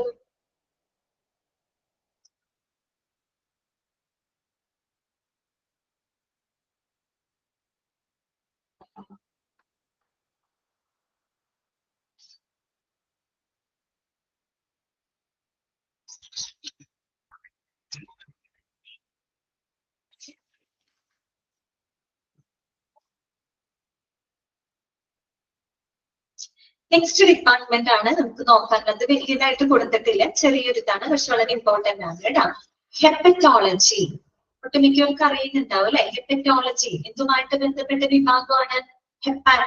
ഹെപ്പറ്റോളജി എന്നൊക്കെ പറയുമ്പോ ഏതുമായിട്ട് ബന്ധപ്പെട്ട വിഭാഗമാണ്? പറയൂ. Liver. Okay, very good, correct ആണ് കേട്ടോ. സൗമ്യ ബ്ലഡ് അല്ലാണ്ട് അത് ഹെമറ്റോളജി ആണ് കേട്ടോ. ഹെമറ്റോളജി ആണ്. ഏത് മൊഡ്യൂളാണ് ഞാൻ എടുക്കുന്നത്? ഫസ്റ്റ് മൊഡ്യൂളാണ്. ഫസ്റ്റ് മൊഡ്യൂളില് 5th ചാപ്റ്റർ ആണ് ഇപ്പൊ എടുത്തോണ്ടിരിക്കുന്നത് കേട്ടോ. പിന്നെ ക്ലാസ്സിൽ ഫസ്റ്റ് ടൈം ആണോ കേൾക്കുന്നത്? ഓക്കെ, ഫസ്റ്റ് മൊഡ്യൂളില് ചാപ്റ്റർ ആണ് എടുക്കുന്നത് കേട്ടോ. 5th ചാപ്റ്റർ ആണ് എടുക്കുന്നത്. അപ്പൊ മാറിപ്പോകരുത് കേട്ടോ. ഹെപ്പറ്റോളജി എന്ന് പറയുമ്പോൾ ലിവർ. നിങ്ങൾ പറയുന്ന ബ്ലഡ് എന്താണ്? അത് ഹെമറ്റോളജി ആണ് കേട്ടോ. ഹെമറ്റോളജി, GMA, ഹെമറ്റോളജി കേട്ടോ, മാറിപ്പോകരുത്. അപ്പൊ നോക്കാം, hepatology is a super specialty that deals with the diagnosis and management of patients suffering from disorders of the liver. Underline ചെയ്യാം കേട്ടോ. അതായത് ഈ കരൾ തകരാറുകളാൽ ബുദ്ധിമുട്ടുന്ന കരൾ സംബന്ധമായിട്ടുള്ള പ്രശ്നങ്ങളുടെ രോഗനിർണയം, പ്രതിരോധം ഇവയെല്ലാം തന്നെ കൈകാര്യം ചെയ്യുന്ന ഡിപ്പാർട്ട്മെന്റ് ഏതാണ്? ഹെപ്പറ്റോളജി ആണ്. ഇതാണ് hepatology. Hepatology is a super specialty that deals with the diagnosis and management of patients suffering from disorders of the liver. അത് കറക്റ്റ് ആയിട്ട് നിങ്ങളോട് ഡയറക്റ്റ് ചോദിക്കാവുന്ന ഒരു ക്വസ്റ്റ്യൻ ആണ് കേട്ടോ. ലിവർ സംബന്ധമായിട്ടുള്ള ഇഷ്യൂ. നമ്മൾ ഹെപ്പറ്റൈറ്റിസ് എന്നൊക്കെ നിങ്ങൾ കേട്ടിട്ടില്ലേ? ഹെപ്പറ്റൈറ്റിസ്, കരൾ വീക്കം, അല്ലെ? ഹെപ്പാറ്റ് കരൾ എന്നാണ് കേട്ടോ അർത്ഥം. ഓക്കെ, അതൊരു ലാറ്റിൻ വേർഡ് ആണ്. നമ്മൾ ലിവർ എന്ന് പറയുന്ന ഇംഗ്ലീഷ് വേർഡ് നമുക്കറിയാം. അതിന്റെ ലാറ്റിൻ വേർഡ് ആണ് ഹെപ്പാറ്റ് എന്ന് പറയുന്നത് കേട്ടോ. ഹെപ്പറ്റൈറ്റിസ് ബി, സി എന്നൊക്കെ കേട്ടിട്ടില്ലേ? കരൾ വീക്കം അല്ലെ? കരൾ സംബന്ധമായിട്ടുള്ള പ്രശ്നങ്ങൾ കൈകാര്യം ചെയ്യുന്ന വിഭാഗം അത്രയേ ഉള്ളൂ. ഇനി നമുക്ക് എല്ലാവർക്കും പരിചയമുള്ള എല്ലാവർക്കും അറിയാവുന്ന ഒരു ഡിപ്പാർട്ട്മെന്റ് ആണ്. ഏതാണത്? ഗൈനക്കോളജി ഡിപ്പാർട്ട്മെന്റ് അല്ലെ? ഗൈനക്കോളജി ഡിപ്പാർട്ട്മെന്റ് എന്താണ്? This department deals with the investigation and treatment of problems of the female reproductive system. ആ ഫീമെയിൽ റീപ്രൊഡക്റ്റീവ് സിസ്റ്റം എന്നുള്ളത് അണ്ടർലൈൻ ചെയ്ത് വെക്കുക കേട്ടോ. അതായത് സ്ത്രീകളുടെ പ്രത്യുൽപാദന വ്യവസ്ഥയുമായിട്ട് ബന്ധപ്പെട്ട ഇഷ്യൂസുകള്, പ്രശ്നങ്ങള് കൈകാര്യം ചെയ്യുന്ന ഹോസ്പിറ്റൽ ഡിപ്പാർട്ട്മെന്റ് ഏതാണ്? Gynaecology department. അങ്ങനെ തന്നെ എടുത്ത് ചോദിച്ചിട്ടുണ്ട് കേട്ടോ. Female reproductive system. കാര്യം എന്താണെന്നറിയോ? ഇനി നമ്മൾ അടുത്തത് പഠിക്കുന്നത് ഒബ്സ്ട്രക്റ്റിസ് ആണ്. അപ്പൊ പലർക്കും കൺഫ്യൂഷൻ ആണ്. ഈ ഒബ്സ്ട്രക്റ്റിസ് എന്ന് പറയുന്നതും ഗൈനക്കോളജിയും തമ്മിലോ, ഗൈനക്കോളജി ഒന്ന് തന്നെയാണോ, ഇത് തമ്മിൽ വല്ല വ്യത്യാസം ഉണ്ടോ എന്നൊക്കെ ഒരു സംശയം ഉണ്ടാവും. സത്യത്തിൽ ഇവർ രണ്ടും എന്താണ്? റിലേറ്റഡ് ആണ്. ഒന്നാണെന്ന് പറയാൻ പറ്റില്ല, റിലേറ്റഡ് ആണ്. അപ്പൊ അത് ആ ഒരു വ്യത്യാസം അതുകൊണ്ടാണ് ഞാൻ എടുത്തു പറഞ്ഞത്. ഫീമെയിൽ റീപ്രൊഡക്റ്റീവ് സിസ്റ്റവുമായിട്ട് ബന്ധപ്പെട്ട പ്രശ്നങ്ങൾ കൈകാര്യം ചെയ്യുന്ന വിഭാഗം എന്ന് പറഞ്ഞാൽ അതെന്താണ്? ഗൈനക്കോളജി വിഭാഗമാണ്. അതിപ്പോ അതിൽ ഈ പറയുന്ന പോലെ ഡെലിവറി വരും, പ്രഗ്നൻസി വരും, അല്ലാത്തതും വരും. അതായത് ഈ പറയുന്ന പ്രായപൂർത്തിയായിട്ടുള്ള പെൺകുട്ടികൾക്ക് വരുന്ന അല്ലാത്ത അസുഖങ്ങളും എല്ലാം എന്തിൽ തന്നെയാണ് കൈകാര്യം ചെയ്യുന്നത്? ഗൈനക്കോളജി വിഭാഗത്തിലാണ് ഹാൻഡിൽ ചെയ്യുന്നത്. ഫീമെയിൽ റീപ്രൊഡക്റ്റീവ് സിസ്റ്റവുമായിട്ട് ബന്ധപ്പെട്ട എല്ലാ പ്രശ്നങ്ങളും കൈകാര്യം ചെയ്യുന്ന വിഭാഗം ഗൈനക്കോളജി കേട്ടോ. അങ്ങനെ തന്നെ പഠിച്ചു വെക്കാം. A woman's life is marked by unique changes that occur with the time, from attaining menarche, conception, pregnancy, childbirth, and menopause. And these changes do bring about problems directly or indirectly connected with the reproductive system, and so requires a separate branch of medicine that focuses on these areas. അത് വേറൊന്നുമില്ല, ഈ gynaecology ഡിപ്പാർട്ട്മെന്റിന്റെ ഒരു importance ആണ് അവിടെ പറയുന്നത് അല്ലെ? നമുക്കറിയാം, ഒരു സ്ത്രീയുടെ ലൈഫ് എടുക്കുക എന്ന് പറഞ്ഞു കഴിഞ്ഞാൽ, ഒരു സ്ത്രീയുടെ ലൈഫ് സൈക്കിൾ എടുത്തു കഴിഞ്ഞാൽ വളരെ കോംപ്ലിക്കേറ്റഡ് ആയിട്ടുള്ള ഒരു ലൈഫ് സൈക്കിൾ ആണ് അല്ലെ? എന്ന് പറഞ്ഞാല് from attaining menarche. Menarche means എന്താണ്? മെൻസസ് ആണ് കേട്ടോ. പീരീഡ്സ് അല്ലെ? ഈ പറയുന്ന ആർത്തവം ആരംഭിക്കുന്ന സമയം തൊട്ട് പിന്നെ കൺസെപ്ഷൻ അല്ലെ? ഈ പറയുന്ന തന്നെ പ്രഗ്നൻസി, അതുപോലെ തന്നെ ചൈൽഡ് ബർത്ത്, പിന്നെ കുഞ്ഞിന് ജന്മം കൊടുക്കുന്നു, പിന്നെ മെനോപോസ് വരുന്നു, ആർത്തവ വിരാമം സംഭവിക്കുന്നു. അങ്ങനെ ഒരു വിമന്റെ ലൈഫ് എടുത്തു കഴിഞ്ഞാല് എന്താണ്? ഒരുപാട് ചേഞ്ചസുകളിലൂടെ കടന്നു പോകുന്ന ഒരു അവസ്ഥയാണ് അല്ലെ? പുരുഷന്മാരിലും ചേഞ്ചസ് ഉണ്ടാവുന്നുണ്ട്, എങ്കിലും അവരെക്കാളും കൂടുതൽ ചേഞ്ചസ് ആരിലാണ് ഉണ്ടാകുന്നത്? സ്ത്രീകളിലാണ് അല്ലെ? ഓക്കെ, അപ്പൊ ഇത്തരം ചേഞ്ചസുകൾ എന്ന് പറഞ്ഞാൽ അത് ഡയറക്റ്റ് ആയിട്ട് അല്ലെങ്കിൽ ഇൻഡയറക്റ്റ് ആയിട്ട് എന്താണ്? റീപ്രൊഡക്റ്റീവ് സിസ്റ്റവുമായിട്ട് കണക്റ്റഡ് ആണ് അല്ലെ? അപ്പം അതുകൊണ്ട് തന്നെ ഈ റീപ്രൊഡക്റ്റീവ് സിസ്റ്റവുമായിട്ട് ബന്ധപ്പെട്ട പ്രശ്നങ്ങൾ കൈകാര്യം ചെയ്യാനായിട്ട് ഒരു സ്പെഷ്യൽ ബ്രാഞ്ച് തന്നെ അവിടെ ആവശ്യമായിട്ട് വന്നു. അതാണ് ഈ ഗൈനക്കോളജി എന്ന് പറയുന്ന ഒരു ഡിപ്പാർട്ട്മെന്റ് തന്നെ വരാനുള്ള ഒരു റീസൺ ആയിട്ട് അവിടെ പറയുന്നത് കേട്ടോ. അതിനകത്ത് വേറെ കാര്യങ്ങളൊന്നുമില്ല. നോക്കാം, these three specialities ആണ്. നമ്മൾ ഈ ഗൈനക്കോളജി എന്ന് തന്നെ പറയുമ്പോൾ അതിനകത്ത് തന്നെ 3 സ്പെഷ്യാലിറ്റികൾ അതിനകത്ത് വരുന്നുണ്ട്. ഒന്ന് ഈ പറയുന്ന പോലെ ഗൈനക്കോളജി, പിന്നെ ഒബ്സ്ട്രക്റ്റിസ്. ഒബ്സ്ട്രക്റ്റിസ് എന്ന് പറയുന്നത് ശരിക്കും ഗൈനക്കോളജിയുടെ തന്നെ ഒരു എന്താ പറയാ, ഒരു ബ്രാഞ്ച് അല്ലെങ്കിൽ അതിന്റെ തന്നെ ഒരു സബ് ഡിവിഷൻ എന്നൊക്കെ നമുക്ക് വിശേഷിപ്പിക്കാം കേട്ടോ. അപ്പൊ അത് ഒബ്സ്ട്രക്റ്റിസ് വിഭാഗം വരുന്നുണ്ട്. അതുപോലെ ഇൻഫെർട്ടിലിറ്റി വിഭാഗമുണ്ട് കേട്ടോ. ഇൻഫെർട്ടിലിറ്റി നമ്മളോട് ചോദിക്കാം കേട്ടോ. അതായത് ഗൈനക്കോളജി വിഭാഗത്തിൽ ഫോക്കസ് ചെയ്യുന്ന 3 സ്പെഷ്യാലിറ്റികൾ ഏതൊക്കെയാണ്? ഏതൊക്കെയാണ് 3 സ്പെഷ്യാലിറ്റികൾ? ഒന്ന് ഗൈനക്കോളജി, ദെൻ ഒബ്സ്ട്രക്റ്റിസ്, പിന്നെ വരുന്നത് എന്താണ്? ഇൻഫെർട്ടിലിറ്റി. ഇൻഫെർട്ടിലിറ്റി എന്ന് പറഞ്ഞാൽ എന്താണ്? വന്ധ്യത അല്ലെ? വന്ധ്യത, കുട്ടികളൊന്നും ഇല്ലാത്തൊരവസ്ഥ അല്ലെ? ഇൻഫെർട്ടിലിറ്റി ഇഷ്യൂസുകൾ. ഇങ്ങനെയുള്ള 3 ഏരിയകളെ ഫോക്കസ് ചെയ്തുകൊണ്ടുള്ള ഒരു സ്പെഷ്യാലിറ്റിയാണ് ഗൈനക്കോളജി എന്ന് പറയുന്നത്. ഓക്കെ, പിന്നെന്താണ്? Gynecology consists of medical and surgical therapies for the complete spectrum of disorders that involves the female reproductive system. നമ്മുടെ ഫീമെയിൽ റീപ്രൊഡക്റ്റീവ് സിസ്റ്റവുമായിട്ട് ബന്ധപ്പെട്ട എല്ലാവിധ ഡിസോർഡേഴ്സിലും അല്ലെ, അതുപോലെ എല്ലാവിധ മെഡിക്കൽ സർജിക്കൽ തെറാപ്പികളും ഇതിനകത്ത് വരുന്നുണ്ട്, ഗൈനക്കോളജി വിഭാഗത്തിനകത്ത് വരുന്നുണ്ട്. ഓക്കെ, ക്ലിയർ ആയോ പറഞ്ഞത്? ഗൈനക്കോളജി വിഭാഗം എളുപ്പമല്ലേ? എല്ലാവർക്കും അറിയാവുന്നതാണ്. നമ്മൾ കൂടുതൽ ഡീറ്റെയിൽസ് ഒന്നും പറയേണ്ട കാര്യമില്ല, എല്ലാവർക്കും അറിയാവുന്നതാണ്. ഇനി അടുത്തതാണ് ഒബ്സ്ട്രക്റ്റിസ് ഡിപ്പാർട്ട്മെന്റ് കേട്ടോ. അത് നിങ്ങൾക്ക് നിങ്ങൾ മനസ്സിലാക്കണം. ഒബ്സ്ട്രക്റ്റിസ് എന്ന് പറയുന്നത് ഇപ്പൊ നമ്മൾ പറഞ്ഞ ഗൈനക്കോളജി ഫീമെയിൽ റീപ്രൊഡക്റ്റീവ് സിസ്റ്റവുമായിട്ട് ബന്ധപ്പെട്ടതാണ്. അതിനകത്ത് ഈ പറയുന്ന പോലെ പ്രഗ്നൻസിയും ചൈൽഡ് ബർത്തും ഒക്കെ വരുന്നുണ്ട്. അതുപോലെ ഈ പറഞ്ഞ പോലെ അഡോളസന്റ് ആയിട്ടുള്ള പെൺകുട്ടികളുടെ ഇഷ്യൂസുകൾ എല്ലാം തന്നെ അതിനകത്ത് ഉൾപ്പെടുന്നുണ്ട്. ഒബ്സ്ട്രക്റ്റിസ് എന്ന് പറയുമ്പോൾ പ്രധാനമായിട്ട് അവിടെ എന്താണെന്ന് അറിയോ, അവിടെ കൂടുതലും പ്രഗ്നൻസി, ചൈൽഡ് ബർത്ത് അങ്ങനെയുള്ള കാര്യങ്ങൾക്കാണ് ഫോക്കസ് ചെയ്യുന്നത്. ചുരുക്കി പറഞ്ഞാല് അമ്മയ്ക്കും കുഞ്ഞിനും ഒരുപോലെ പരിചരണം കൊടുക്കുന്ന ഒരു വിഭാഗമാണ് എന്ത്, ഒബ്സ്ട്രക്റ്റിസ് എന്ന് പറയുന്നത്. അമ്മയ്ക്കും കുഞ്ഞിനും പരിചരണം എന്ന് വെച്ചാൽ ഒരു അമ്മ ഒരു കൺസെപ്ഷൻ പീരീഡിൽ ഒരു പ്രഗ്നന്റ് ആകുന്ന പ്രഗ്നൻസിയിൽ വരുമ്പോ തന്നെ ഒരുപാട് മാനസികമായിട്ടും ശാരീരികമായിട്ടും ധാരാളം ചേഞ്ചസുകൾ അവർക്ക് വരുന്നുണ്ട് അല്ലെ. അതുപോലെ പ്രഗ്നൻസി ടൈമിലും പിന്നെ അത് കഴിഞ്ഞാൽ ചൈൽഡ് ബർത്ത് സമയത്ത്, ചൈൽഡ് ബർത്തിന് ശേഷം അവർ കടന്നു പോകുന്ന ഒരു സാഹചര്യമുണ്ട്, പോസ്റ്റ് പാർട്ടം പീരീഡ് എന്നൊക്കെ നിങ്ങൾ കേട്ടിട്ടുണ്ടാവും അല്ലെ.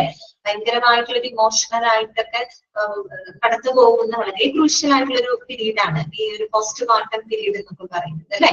അപ്പൊ ആ ഒരു കാലഘട്ടം, ആ ഒരു സമയം, അപ്പൊ അവിടേക്ക് അവർക്കുണ്ടാകുന്ന ഇഷ്യൂസുകള്, പ്രോബ്ലംസുകള് അവിടെ അമ്മയ്ക്ക് മാത്രമല്ല നമ്മളവിടെ ശ്രദ്ധ കൊടുക്കുന്നത്, ജനിച്ച കുഞ്ഞിനും അവിടെ പരിചരണം കൊടുക്കുന്നുണ്ട് അല്ലെ. അപ്പൊ അമ്മയ്ക്കും കുഞ്ഞിനും ഒരുപോലെ പരിചരണം കൊടുക്കുന്ന അങ്ങനെ ഒരു വിഭാഗമാണ്. എന്നാൽ ഗൈനക്കോളജി ആയിട്ട് കണക്റ്റഡ് ആയിട്ടുള്ള ഒരു വിഭാഗം കൂടിയാണ് എന്ത്, ഒബ്സ്ട്രക്റ്റിസ് എന്ന് പറയുന്നത്. ഓക്കെ, ക്ലിയർ ആയില്ലെങ്കിൽ മറക്കൂലല്ലോ, വ്യത്യാസം മറക്കൂലല്ലോ.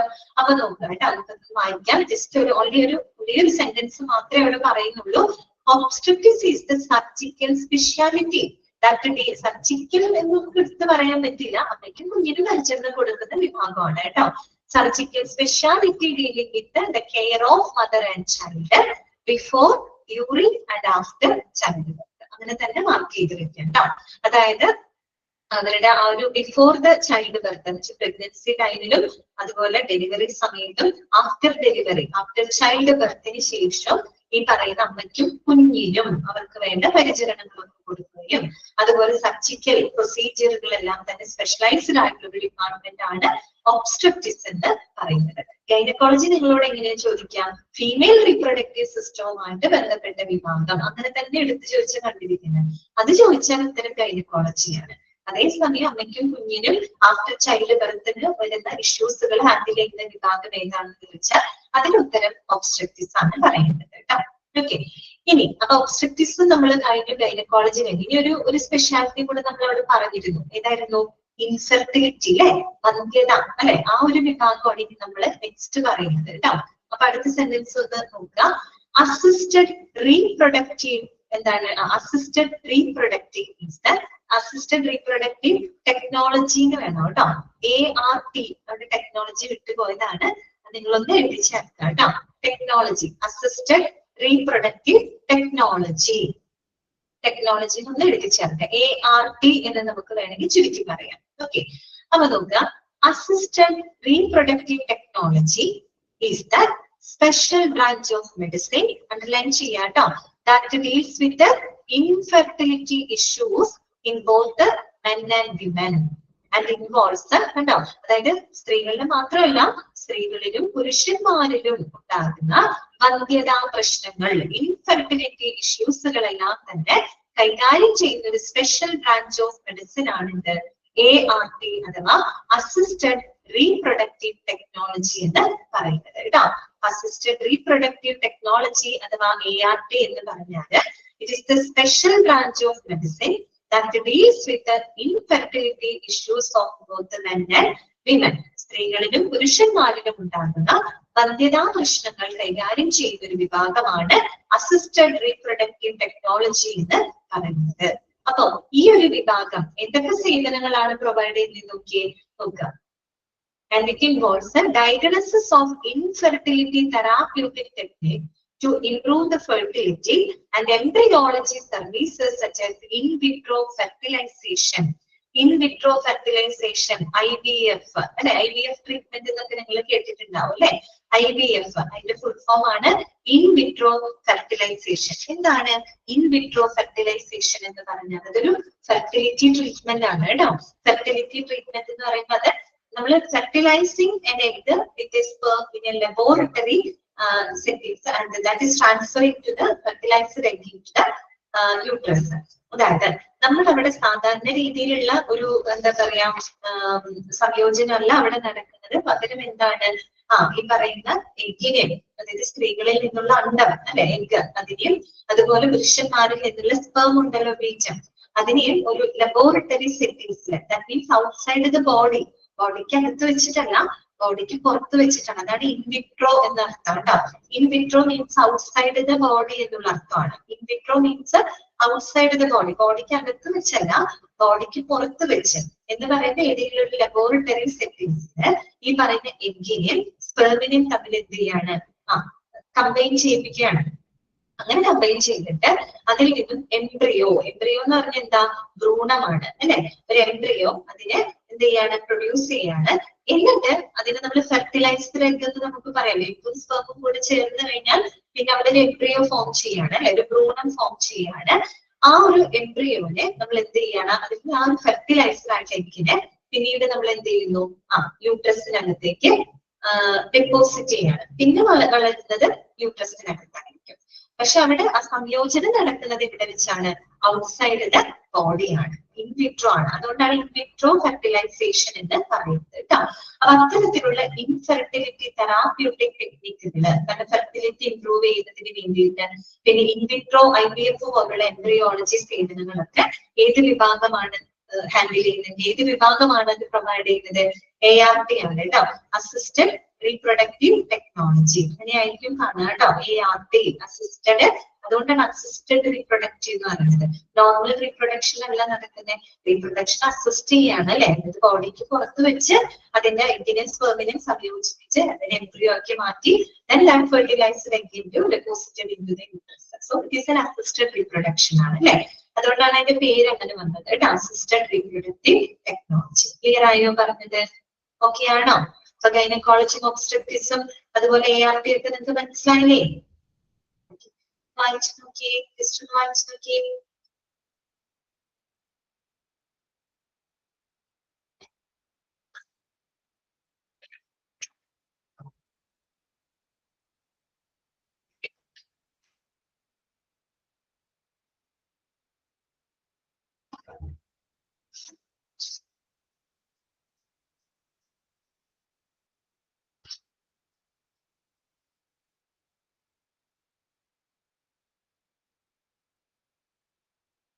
അടുത്തത് പറയട്ടെ. നെക്സ്റ്റ് ഡിപ്പാർട്ട്മെന്റും നമുക്ക് എല്ലാവർക്കും ഫെമിലിയർ ആയിട്ടുള്ള ഒരു ഡിപ്പാർട്ട്മെന്റ് ആണ് കേട്ടോ. ഇതാണ് ന്യൂറോളജി ഡിപ്പാർട്ട്മെന്റ് അല്ലെ.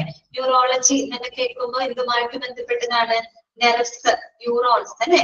അതെ, നമ്മുടെ നെർവസ് സിസ്റ്റം അല്ലെ, നാഡീ സംബന്ധമായിട്ടുള്ള അല്ലെങ്കിൽ നമ്മുടെ നാഡീ വ്യവസ്ഥയുമായിട്ട് ബന്ധപ്പെട്ട പ്രശ്നങ്ങളെല്ലാം തന്നെ കൈകാര്യം ചെയ്യുന്ന ഒരു വിഭാഗമാണ് ഇത് ന്യൂറോളജി എന്ന് പറയുന്നത്. ഓക്കെ, ഇപ്പൊ നമുക്ക് വായിക്കാം. Neurology deals with the human nervous system. ഒറ്റ സെന്റൻസിൽ അത് പറയുന്നുണ്ട്. Neurology deals with the human nervous system അല്ലെ, നമ്മുടെ മനുഷ്യരുടെ നാഡീ വ്യവസ്ഥയുമായിട്ട് ബന്ധപ്പെട്ട കാര്യങ്ങള് കൈകാര്യം ചെയ്യുന്ന വിഭാഗത്തിന് നമുക്ക് ന്യൂറോളജി എന്ന് പറയാം. ഓക്കെ, അടുത്ത നോക്കിയേ. The doctors in this department investigate and treat the patients for the problems affecting their brain and spinal cord. അതും നിങ്ങൾ നോട്ട് ചെയ്ത് വെക്കാം. ശരിക്കും പറഞ്ഞു കഴിഞ്ഞാല് ഈ ഒരു വിഭാഗത്തിലുള്ള ഡോക്ടേഴ്സ് എന്ന് പറഞ്ഞാല് നമ്മുടെ ബ്രെയിൻ, നമ്മുടെ തലച്ചോറ്, അതുപോലെ നമ്മുടെ സ്പൈനൽ കോഡ്, സ്പൈൻ അല്ലെ, സുഷുമ്നാ നാഡി എന്നൊക്കെ നിങ്ങൾ കേട്ടിട്ടില്ലേ ആ സംഭവം കേട്ടോ. നമ്മുടെ ബ്രെയിൻ ആൻഡ് സ്പൈനൽ കോഡുമായിട്ട് ബന്ധപ്പെട്ട പ്രശ്നങ്ങളെല്ലാം തന്നെ കൈകാര്യം ചെയ്യുന്ന ഒരു വിഭാഗം. അപ്പൊ അവിടെ രണ്ട് രീതിയിൽ നിങ്ങൾക്ക് ക്വസ്റ്റ്യൻസ് പ്രതീക്ഷിക്കാം. ചിലപ്പോൾ ഡയറക്റ്റ് ആയിട്ട് ചോദിക്കാം, which department deals with human nervous system. അപ്പൊ നമുക്ക് എന്തായാലും തെറ്റില്ല. ഹ്യൂമൻ നെർവസ് സിസ്റ്റം എന്ന് കേൾക്കുമ്പോൾ തന്നെ നമുക്കറിയാം ന്യൂറോളജിയാണ്. ചിലപ്പോ ഒന്ന് ട്വിസ്റ്റ് ചെയ്ത് വേണമെങ്കിൽ ചോദിക്കാം, which department deals with the problems affecting brain and spinal cord. അങ്ങനെ വേണമെങ്കിൽ എടുത്ത് ചോദിക്കാം. അപ്പൊ നിങ്ങൾക്ക് അറിയണം, ബ്രെയിൻ ആൻഡ് സ്പൈനൽ കോഡ് എന്ന് പറയുമ്പോൾ it is part of our nervous system അല്ലെ. നമ്മുടെ നെർവസ് സിസ്റ്റത്തിന്റെ ഭാഗമാണ് എന്ത്, ഈ പറയുന്ന ബ്രെയിനും സ്പൈനൽ കോഡ്. നമ്മുടെ നെർവസ് സിസ്റ്റം എടുക്കുകയാണെങ്കിൽ സെൻട്രൽ നെർവസ് സിസ്റ്റം ഉണ്ട്, പെരിഫറൽ നെർവസ് സിസ്റ്റം ഉണ്ട്. അതായത് കേന്ദ്ര നാഡീവ്യവസ്ഥയുണ്ട്, പെരിഫറൽ നാഡീവ്യവസ്ഥയുണ്ട്. നമ്മുടെ സെൻട്രൽ നെർവസ് സിസ്റ്റത്തിന്റെ ഭാഗമാണ് എന്ത്, നമ്മുടെ ബ്രെയിനും അതുപോലെ തന്നെ അവിടെ നിന്ന് വരുന്ന സ്പൈനൽ കോഡും. നമ്മുടെ ആ ഒരു നട്ടിലിന്റെ അവിടെ വരെ ഇങ്ങനെ ഒരു വര പോലെ നിൽക്കുന്ന ഒരു വളവ് പോലെ നിൽക്കുന്ന സംഭവമില്ലേ, അതാണ് എന്ത്, സ്പൈനൽ കോഡ്. ഓക്കെ, അപ്പൊ ഈ ബ്രെയിനും സ്പൈനൽ കോഡ് എന്ന് പറഞ്ഞാൽ it is the part of our central nervous system. നമ്മുടെ സെൻട്രൽ നെർവസ് സിസ്റ്റത്തിന്റെ ഭാഗമാണെന്ന് അറിഞ്ഞിരിക്കണം. ഇതിലാണ് നമുക്ക് അങ്ങനെ ഒരു ചോദ്യം ചോദിച്ച് ആൻസർ ചെയ്യാൻ പറ്റുള്ളൂ. നെർവസ് സിസ്റ്റം നോക്കുമ്പോൾ നമുക്ക് ന്യൂറോളജിന് എന്തായാലും കിട്ടും. പക്ഷെ ഇങ്ങനെ ചോദിക്കണം, ഇപ്പൊ നിങ്ങളുടെ ബ്രെയിനും സ്പൈനൽ കോഡുമായിട്ട് ബന്ധപ്പെട്ട ഇഷ്യൂസുകൾ ഹാൻഡിൽ ചെയ്യുന്നത് ഏത് ഡിപ്പാർട്ട്മെന്റ് ആണെന്ന് ചോദിക്കുമ്പോൾ അതും എന്താണ്, ന്യൂറോളജി ഡിപ്പാർട്ട്മെന്റ് ആണ്. ഓക്കെ, പിന്നെന്താണ്, neurologist examining the patients who have been referred to them by other physicians in both the inpatient and the outpatient settings. അതായത് സാധാരണ ഇൻപേഷ്യന്റ് ആയിട്ടും ഔട്ട് പേഷ്യന്റ് സേവനങ്ങൾ കൊടുക്കുന്നുണ്ട്. ഒരു ഫിസിഷ്യന്റെ അടുത്ത് വരുന്ന പേഷ്യൻസ് ആണെങ്കിൽ അവര് ഫർദർ അവര് റെഫർ ചെയ്ത് വിടുന്ന പേഷ്യൻസിനെയാണ് ന്യൂറോളജിസ്റ്റുകൾ എക്സാമിൻ ചെയ്യുന്നത്. ഇപ്പൊ ന്യൂറോളജിസ്റ്റിന് മാത്രമല്ല, ആദ്യം വരുന്നത് ജനറൽ മെഡിസിൻ വിഭാഗത്തിലേക്കായിരിക്കും പൊതുവെ പേഷ്യൻസുകൾ വരിക. പിന്നെ അവിടെ നിന്നാണ് അവരുടെ അസുഖം എന്താന്ന് ഡയഗ്നൈസ് ചെയ്ത് അവരെ സ്പെഷ്യലൈസ്ഡ് ആയിട്ടുള്ള ഡിപ്പാർട്ട്മെന്റിലോട്ട് പിന്നീട് അവരെ റെഫർ ചെയ്ത് വിടുകയാണ് ചെയ്യുന്നത്. അപ്പൊ ആ രീതിയിൽ ഇൻപേഷ്യന്റ് ഔട്ട് പേഷ്യന്റിലോട്ട് വരുന്ന ഫിസിഷ്യൻസ് റെഫർ ചെയ്ത് വിടുന്ന ന്യൂറോ സംബന്ധമായിട്ടുള്ള ഇഷ്യൂസുകളുള്ള പേഷ്യൻസിനെയാണ് ന്യൂറോളജിസ്റ്റുകൾ എക്സാമിൻ ചെയ്യുന്നത്. ഓക്കെ, പിന്നെ a neurologist will begin their interaction with a patient by taking a comprehensive medical history and then perform a physical examination focusing on evaluating the nervous system. ഒരു neurologist മാത്രമല്ല, എല്ലാ ഡോക്ടേഴ്സും അങ്ങനെയാണ് അല്ലെ. ആദ്യം തന്നെ എന്താണ്, പേഷ്യന്റിൽ നിന്ന് അവരുടെ വളരെ കോംപ്രിഹെൻസീവ് ആയിട്ടുള്ള ഏറ്റവും വിപുലമായിട്ടുള്ള ഒരു മെഡിക്കൽ ഹിസ്റ്ററി ആദ്യം എടുക്കും അല്ലെ.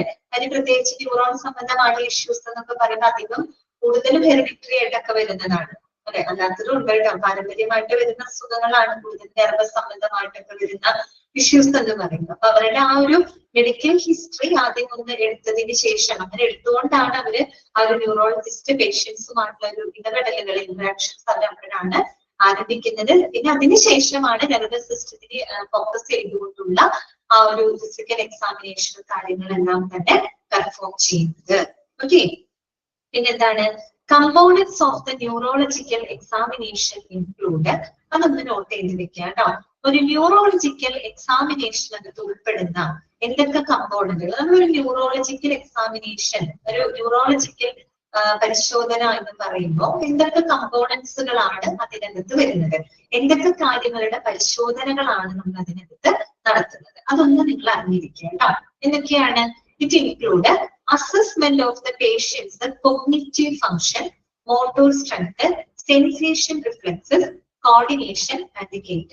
അതായത് കോഗ്നിറ്റീവ് ഫംഗ്ഷൻ, അതായത് വൈജ്ഞാനികമായിട്ടുള്ള ഫംഗ്ഷൻ. വൈജ്ഞാനികമായിട്ടുള്ള ഫംഗ്ഷൻ നമ്മളിപ്പോ നമ്മുടെ ബ്രെയിൻ അല്ലെ, നമുക്കറിയാം, നമ്മൾ ചിന്തിക്കുന്നു, നമ്മൾ ഓർമ്മിക്കുന്നു, നമ്മുടെ ചിന്ത, ഓർമ്മ, ബുദ്ധി, അതുപോലെ നമ്മുടെ വൈകാരികമായിട്ടുള്ള കാര്യങ്ങള് അല്ലെ, ഇതൊക്കെ എന്താണ്, നമ്മുടെ കോഗ്നിറ്റീവ് ഫംഗ്ഷൻ ആണ് അല്ലെ. നമ്മൾ പഠിക്കുന്നു, കാര്യങ്ങൾ മനസ്സിലാക്കുന്നു അല്ലെ, അതുപോലെ നമ്മള് കാര്യങ്ങൾ ചെയ്യുന്നു, മനസ്സിലാക്കിക്കൊണ്ട് നമ്മൾ ചെയ്യുന്നു, ചില കാര്യങ്ങൾ നമ്മൾ ഓർത്തെടുക്കുന്നു, അതുവഴി നമ്മൾ കഥ എഴുതുന്നു, അല്ലെങ്കിൽ പാട്ട് പാടുന്നു, അല്ലെങ്കിൽ ക്രിയേറ്റീവ് ആയിട്ടുള്ള കാര്യങ്ങൾ ചെയ്തു. ഇതൊക്കെ എന്താണ്, നമ്മുടെ കോഗ്നിറ്റീവ് ഫംഗ്ഷൻ ആണ് അല്ലെ. നമ്മുടെ ബ്രെയിനിന്റെ ഇതിലാണ് അത് നിൽക്കുന്നത് അല്ലെ. അപ്പൊ ഇത്തരത്തിലുള്ള കോഗ്നിറ്റീവ് ഫംഗ്ഷൻസ്. പിന്നെ മോട്ടോർ സ്ട്രെങ്ത്, നമ്മുടെ ചാലകശേഷി എന്ന് പറയും. ഇപ്പൊ നമ്മുടെ ബ്രെയിനിലൊക്കെ എന്തെങ്കിലും സംഭവിച്ചു കഴിഞ്ഞാല് നമുക്കറിയാം, ഈ പറയുന്ന ബ്രെയിനിൽ നിന്നാണ് മെസ്സേജസുകൾ നെർവ് വഴിയായിട്ട് പോയിക്കൊണ്ടിരിക്കുന്നത് അല്ലെ. അപ്പൊ ബ്രെയിനിൽ എന്തെങ്കിലും സംഭവിച്ചു കഴിഞ്ഞാൽ പിന്നെന്താണ്, ന്യൂറോൺസ് എല്ലാം തന്നെ രണ്ടായി പോകും അല്ലെ. അതോടുകൂടി നമുക്ക് പിന്നീട് ഒന്നും ചെയ്യാൻ പറ്റാത്ത കോമ സ്റ്റേജിലുള്ള ആളുകളൊക്കെ കണ്ടിട്ടില്ലേ. അതായത് ബ്രെയിൻ ഡെത്ത് സംഭവിച്ചു കഴിഞ്ഞാൽ ബാക്കി ശരീരം നല്ല ആരോഗ്യമാണെങ്കിൽ കൂടി ബ്രെയിൻ ഡെത്ത് സംഭവിച്ചു കഴിഞ്ഞാൽ പിന്നെ എന്തെങ്കിലും കാര്യങ്ങൾ നടക്കുമോ? ഒന്നും നടക്കില്ല അല്ലെ.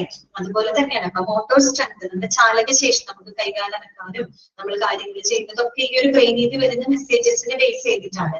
അപ്പൊ ചാലകശേഷി അല്ലെ, അത് അവിടെ നോക്കുന്നുണ്ട്. പിന്നെ സെൻസേഷൻ റിഫ്ലക്സസ്, നമുക്ക് എന്തെങ്കിലും ഒരു സെൻസേഷനോടുള്ള റിഫ്ലക്സുകൾ, സംവേദനം എന്ന് നമ്മൾ പറയും. ഇപ്പൊ നമ്മള് ഒരു തീരെ നമ്മുടെ വിരൽ തൊട്ട് നമ്മൾ ഉടനടി കൈ പിൻവലിക്കും അല്ലെ, അത് ഓട്ടോമാറ്റിക് വരുന്ന റിഫ്ലക്സ് ആണ്. അല്ലെങ്കിൽ നമ്മുടെ കണ്ണിലേക്ക് ആരെങ്കിലും ടോർച്ച് അടിച്ച് നമ്മൾ ഓട്ടോമാറ്റിക് കണ്ണടയ്ക്കും. ഇതൊക്കെ എന്താണ്? ആ ഒരു സെൻസേഷനോട് നമ്മുടെ ബോഡിയിൽ ഒരു ഓട്ടോമാറ്റിക് ആയിട്ട് വരുന്ന റിഫ്ലക്സുകളാണ് അല്ലെ. ഓക്കെ, ഇതൊക്കെ നമ്മുടെ ബ്രെയിനുമായിട്ട് നെർവസ് സിസ്റ്റവുമായിട്ട് കണക്റ്റഡ് ആണ്. അപ്പൊ അത്തരത്തിലുള്ള സെൻസേഷൻ റിഫ്ലക്സസ്.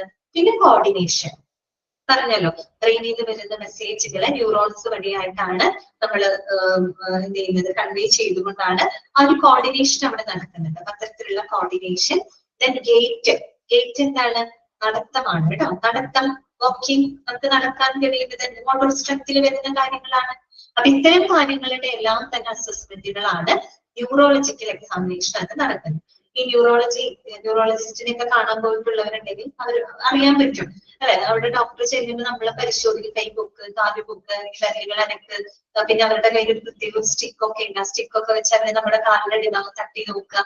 ഇങ്ങനെയൊക്കെ അവർ ചെയ്യും. അപ്പൊ നമ്മുടെ ഇങ്ങനെയുള്ള കാര്യങ്ങളാണ് അവർ നോക്കുന്നത്. നമ്മുടെ കോഗ്നിറ്റീവ് ആയിട്ടുള്ള functions, motor strength, sensation reflexes അല്ലെ, അതുപോലെ കോർഡിനേഷൻ, ഗേറ്റ്, ഇങ്ങനെയുള്ളതിന്റെയൊക്കെ പരിശോധനകൾ ഇവിടെ നടക്കുന്നുണ്ട്. ന്യൂറോളജിക്കൽ എക്സാമിനേഷൻ ആയിട്ട് നടക്കുന്നുണ്ട്. ഓക്കെ, അതെ കേട്ടോ. ചെറിയൊരു സെന്റൻസ് ഉള്ളൂ, സമയം കഴിഞ്ഞു. അതൊക്കെ അടുത്ത ക്ലാസ്സിൽ പറയാം കേട്ടോ. ഓക്കെ, ഇങ്ങനത്തെ കാര്യങ്ങൾ മനസ്സിലായോ? നമ്മൾ പഠിച്ച ഡിപ്പാർട്ട്മെന്റുകൾ ഏതൊക്കെയായിരുന്നു? നമ്മൾ പഠിച്ചത് geriatrics, general medicine, gastroenterology, hepatology, gynaecology, obstetrics, neurology കേട്ടോ. ഇത്രയും നമ്മൾ പറഞ്ഞിട്ടുള്ളൂ. ക്ലിയർ ആണെന്ന് വിചാരിക്കുന്നു കേട്ടോ. ഞാൻ അൺമ്യൂട്ട് ചെയ്യാണ്. ഇന്നത്തെ ക്ലാസ്സിൽ നിങ്ങൾക്ക് എന്തെങ്കിലും ഡൗട്ട്സുകൾ ഉണ്ടെങ്കിൽ ചോദിക്കാം കേട്ടോ. ഇതിന് വരുന്ന ക്വസ്റ്റ്യൻസുകൾ എന്ന് പറഞ്ഞാൽ പറഞ്ഞല്ലോ, വളരെ സിമ്പിൾ ആയിട്ടുള്ള കാര്യങ്ങൾ പഠിക്കുന്നു. ഒത്തിരി ഡീറ്റെയിൽസ് ഒന്നും നമുക്ക് പഠിക്കാനില്ല. പിന്നെ നിങ്ങൾ ശ്രദ്ധിക്കേണ്ട, ചില ഡിപ്പാർട്ട്മെന്റുകൾ പഠിക്കുമ്പോൾ അതിന് ചില ഓർഗൻസുകൾ ഉണ്ട്, അത് നമുക്ക് അത്ര പരിചയം ഉണ്ടാവുന്നില്ല. ചിലവർക്ക് അറിയുന്നുണ്ടാവും, ചിലർക്ക് അത്ര ഇത് ഫെമിലിയർ ആവണമെന്നില്ല. അപ്പൊ അങ്ങനെയുള്ള ഭാഗങ്ങളൊക്കെ ഒന്നും മനസ്സിലാക്കി വെക്കുക കേട്ടോ. എന്താണ് ഈ ക്ലാസ് നാളെ ഉണ്ടാവും? ഇന്നത്തെ ക്ലാസ്സിന്റെ റെക്കോർഡഡ് ക്ലാസ് ആണോ? റെക്കോർഡഡ് ക്ലാസ് നാളെ ആയിരിക്കും കേട്ടോ അപ്ലോഡ് ചെയ്യുന്നത്. ഓക്കെ, ഇന്ന് നടക്കുന്ന ക്ലാസ്സിന്റെ റെക്കോർഡഡ് ക്ലാസ് നാളെ എഴുതിട്ടാ. ഓക്കെ, ഫുൾ കേൾക്കാൻ കഴിയില്ല. ഓക്കെ സപ്പൂർ, കുഴപ്പമില്ല. റെക്കോർഡഡ് ക്ലാസ് കണ്ടാൽ മതി കേട്ടോ. ക്ലാസ് മിസ്സാവുന്ന ആളുകളുടെ റെക്കോർഡഡ് ക്ലാസ് കാണാം. ഫാസ്റ്റ് ചെയ്തിട്ട് കണ്ടാൽ മതി കേട്ടോ. Okay, thank you ma'am. Okay, thank you. അപ്പൊ നമുക്ക് ക്ലാസ് വൈൻഡപ്പ് ചെയ്യാം കേട്ടോ. നമുക്ക് നെക്സ്റ്റ് ക്ലാസ്സിൽ കാണാം. നെക്സ്റ്റ് ക്ലാസ് മിക്കവാറും എനിക്ക് തോന്നുന്നു പുതിയ വർഷത്തിലായിരിക്കും തോന്നുന്നു. ഓക്കെ, അപ്പൊ ഹാപ്പി ന്യൂ ഇയർ കേട്ടോ. Happy new year ma'am. Happy new year. Happy New Year. Thank you.